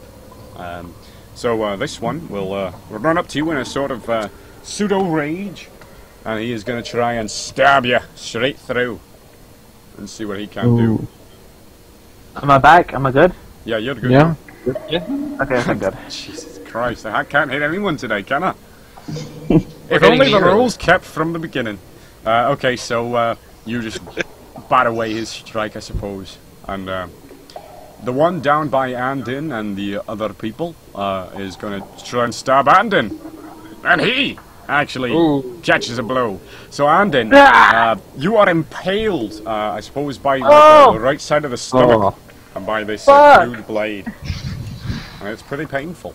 And he just leaves it in you, and he's like, and he sort of God, realizes he sort of realizes that his time on this material plane is over, and he just wants to take someone with him. I am about to die. Yeah. Okay. Go ahead. Let's see. Next would be Azuk. What do you do, Azuk? So I go into a rage after seeing one of my compatriots get brutally stabbed in the side. Okay. And I move over to him and attack the Grummite. Sure. Go right ahead. Let's see. Alright. Pain you inflict upon this bastard. Yeah, so +2, and that's +2 Yeah, for yeah. my Rage. rage, so that's So 11 damage. You obliterate that guy too. Huh? You obliterate that guy as well. What happened? Yeah, I catch him square in the chest, and his entire rib cage basically just crumples inward. Lovely. And he just falls over, beaten. Now, that leaves just the one with Dra'nam and the two sleeping archers. Sleeping archer, yeah. Now, let's have Shazub. What does Shazub do? Okay. Is the one with Dra'nam still awake? Yes. Yeah. Okay, so I'm gonna spit some hot fire at it in the form of vicious mockery. Yeah, for sure. Okay, let's see. Let's see how vicious your mockery is. Your mockery is just barely vicious enough to absolutely drain all of his will to fight. What did you say to him? Stupid fat grummy. Basically. Just Yeah. little lizard man. Okay. Yeah, yeah. It can't be that good. Only one over. So so he just like, and he just slumps down, and he lost all will. So he's defeated, and not dead though, but he's just, no, he's on the ground now. He's essentially just on the floor. Okay, and finally, there are two archers that are sleeping, and I suppose you can go out of combat now. Out of initiative order, for that matter. Alright.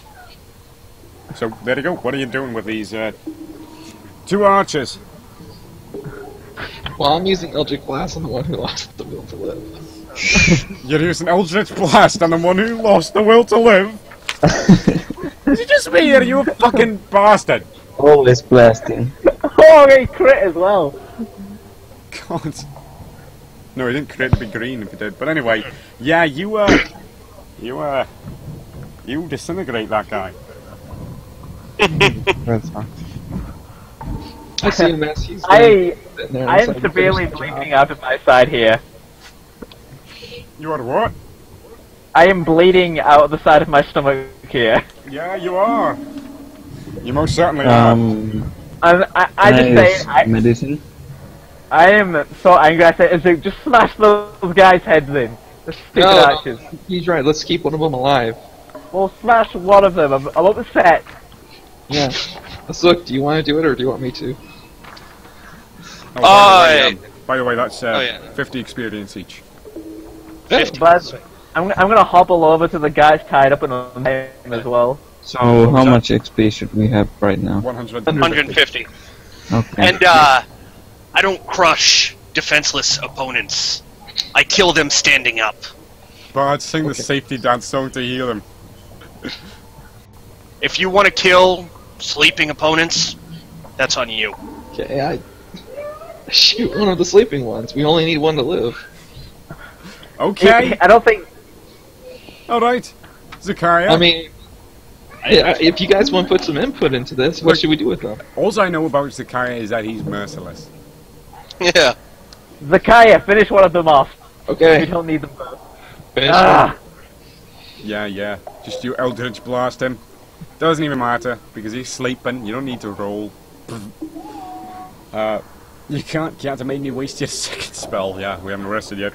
Alright, so there you go. That is one archer disintegrated, and the last one is still unconsciously sleeping. The man is struggling now to get out, and he's like, "Come save me." I've got some rope. I've untied him. Oh, you've untied him. Okay, and you take off the mouth, like let's use the rope from the man and tie up the last remaining creature.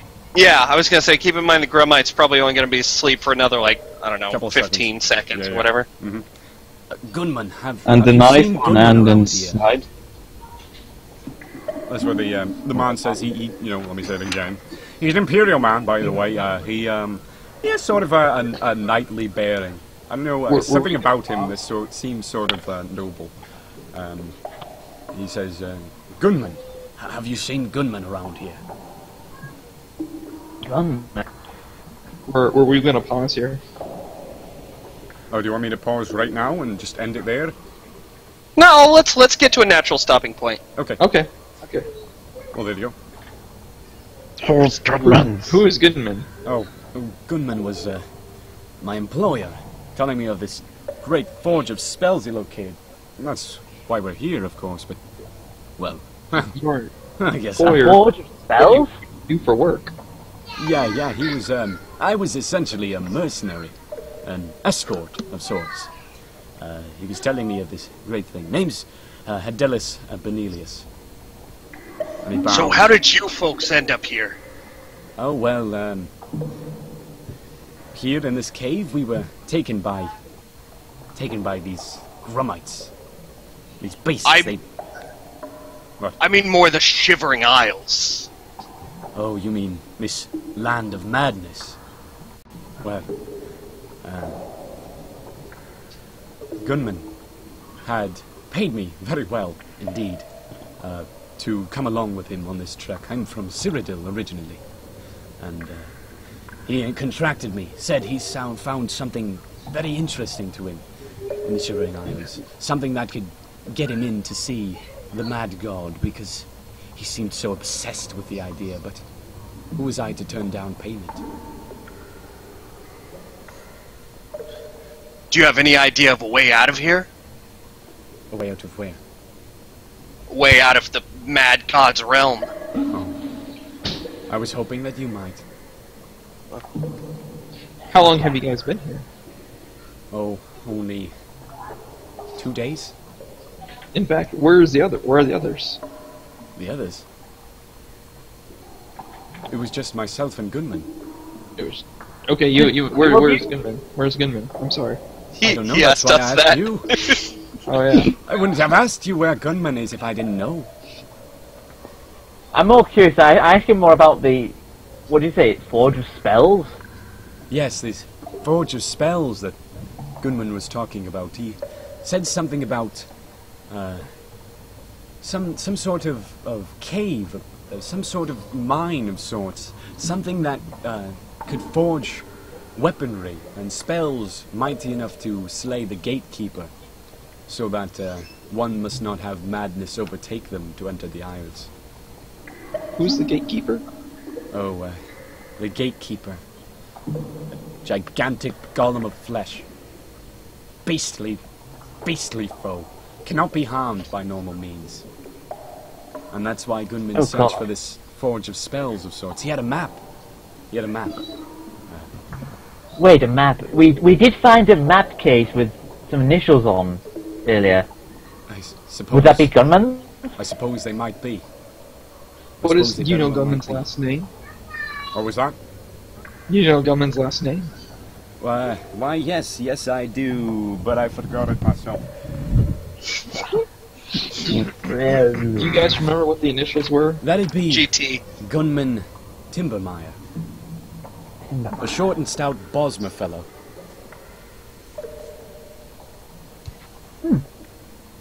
Right, little wood elf. Okay. Now I'm kind of worried that guy we found with the animals was him. The rotten body.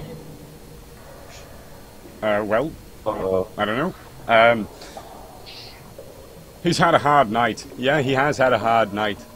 Yeah, man. He's... horse has been... Essentially, this guy is roughed up, you know. He's beaten a bit, tenderized the meat, as you will.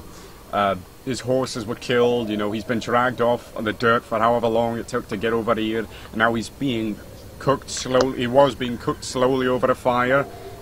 How delicious does he smell? What? Should I do a medicine check on him just to make sure he's alright? Oh, he assures you that he can get through the day as long as he wasn't cooked. His ass wasn't cooked too hard. How delicious does he smell? He smells quite delicious. You want to take a bite of him, really, honestly. Stealth check to see if you can taste him. Can I sleight of hand to see if I can just take a finger? Just want to lick him? No! You monster! No! Leave him alone. Azuk, keep him under control. That's not You're not a Bosmer. No. What I said that I am an Imperial. From Cyrodiil. No, sorry, I was talking about Snas's cannibalism.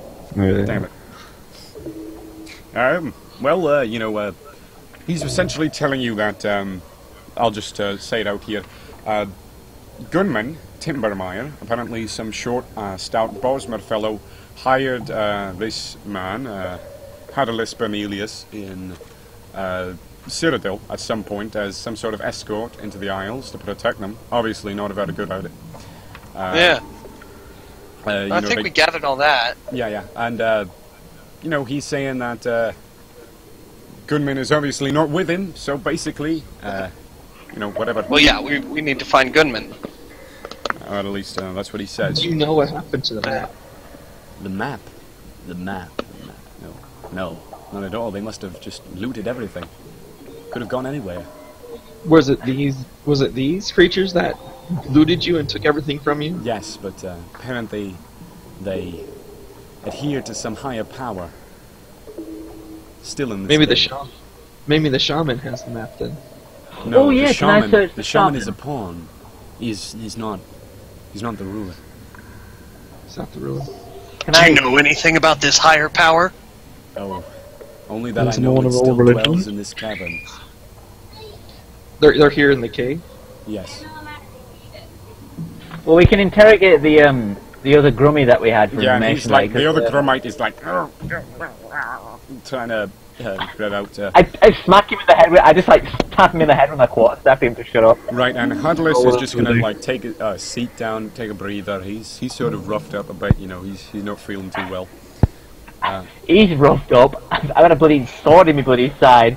Yeah, well, were you being cooked over fire? No, Anyhow. I guess we're both in pretty bad shape. I give him a drink from my water skin. Oh, perfect. Yeah, excellent. Yeah, he just accepts it Ask him, wholeheartedly. You know. I ask him, does he have a favourite kind of drink?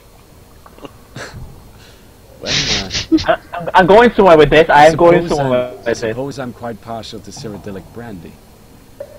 I use prestidigitation on the water flask and make it taste like Cyrodiilium whiskey. Like, yes. yeah, Or so is it- or was it whiskey, brandy, not maybe? brandy. So you're basically Jesus. What'd you say there, Dra'nam? What?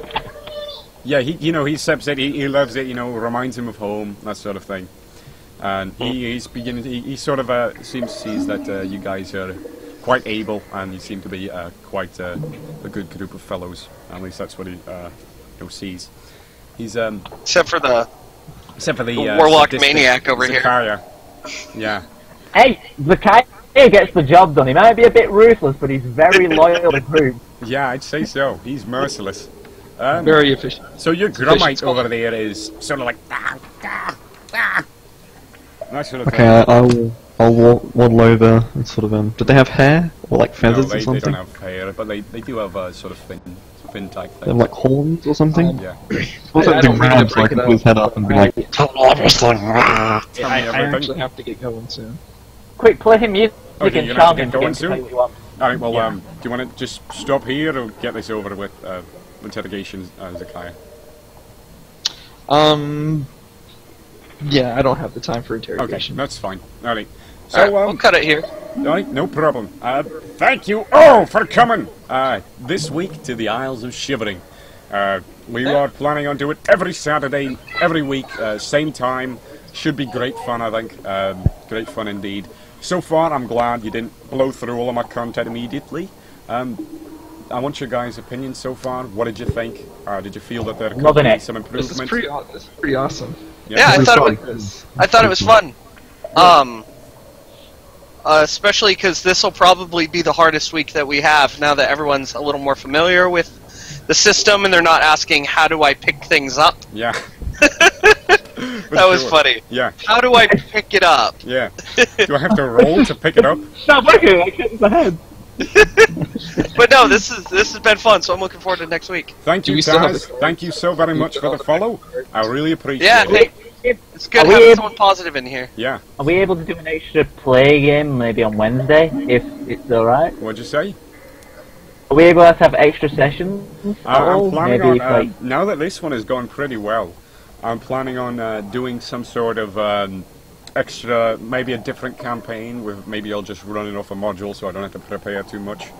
And, you know, if I'd say I'd rather have different people to get into it instead of you guys because you're already in one. But if I can't find I another don't mind person- being involved. like I know it's Alex inspired to find a group again. Hey, maybe I could do for him, and then I know Dra'nam wants to get into something. So I mean, you know, I can probably run a different campaign for other people, but we'll see as time goes on. Other than that, you know, I'm just going to probably continue playing Dwarf Fortress on other days. Nervar, Dra'nam, since you've been quiet a lot, I just want to know, do you think it's all right? Do you like it? Do you want to quit? Yeah, I think this is very fun actually. Good, good, awesome, excellent, Looking forward to next week. good. Thank you, everyone. I'd say that is all, and if you want to grab some random skill, you could just do a random quest, grab monsters off a list, throw them at players. Absolutely, yeah. Alright, thank you, everyone, and I'd say good night. Good night. Good night.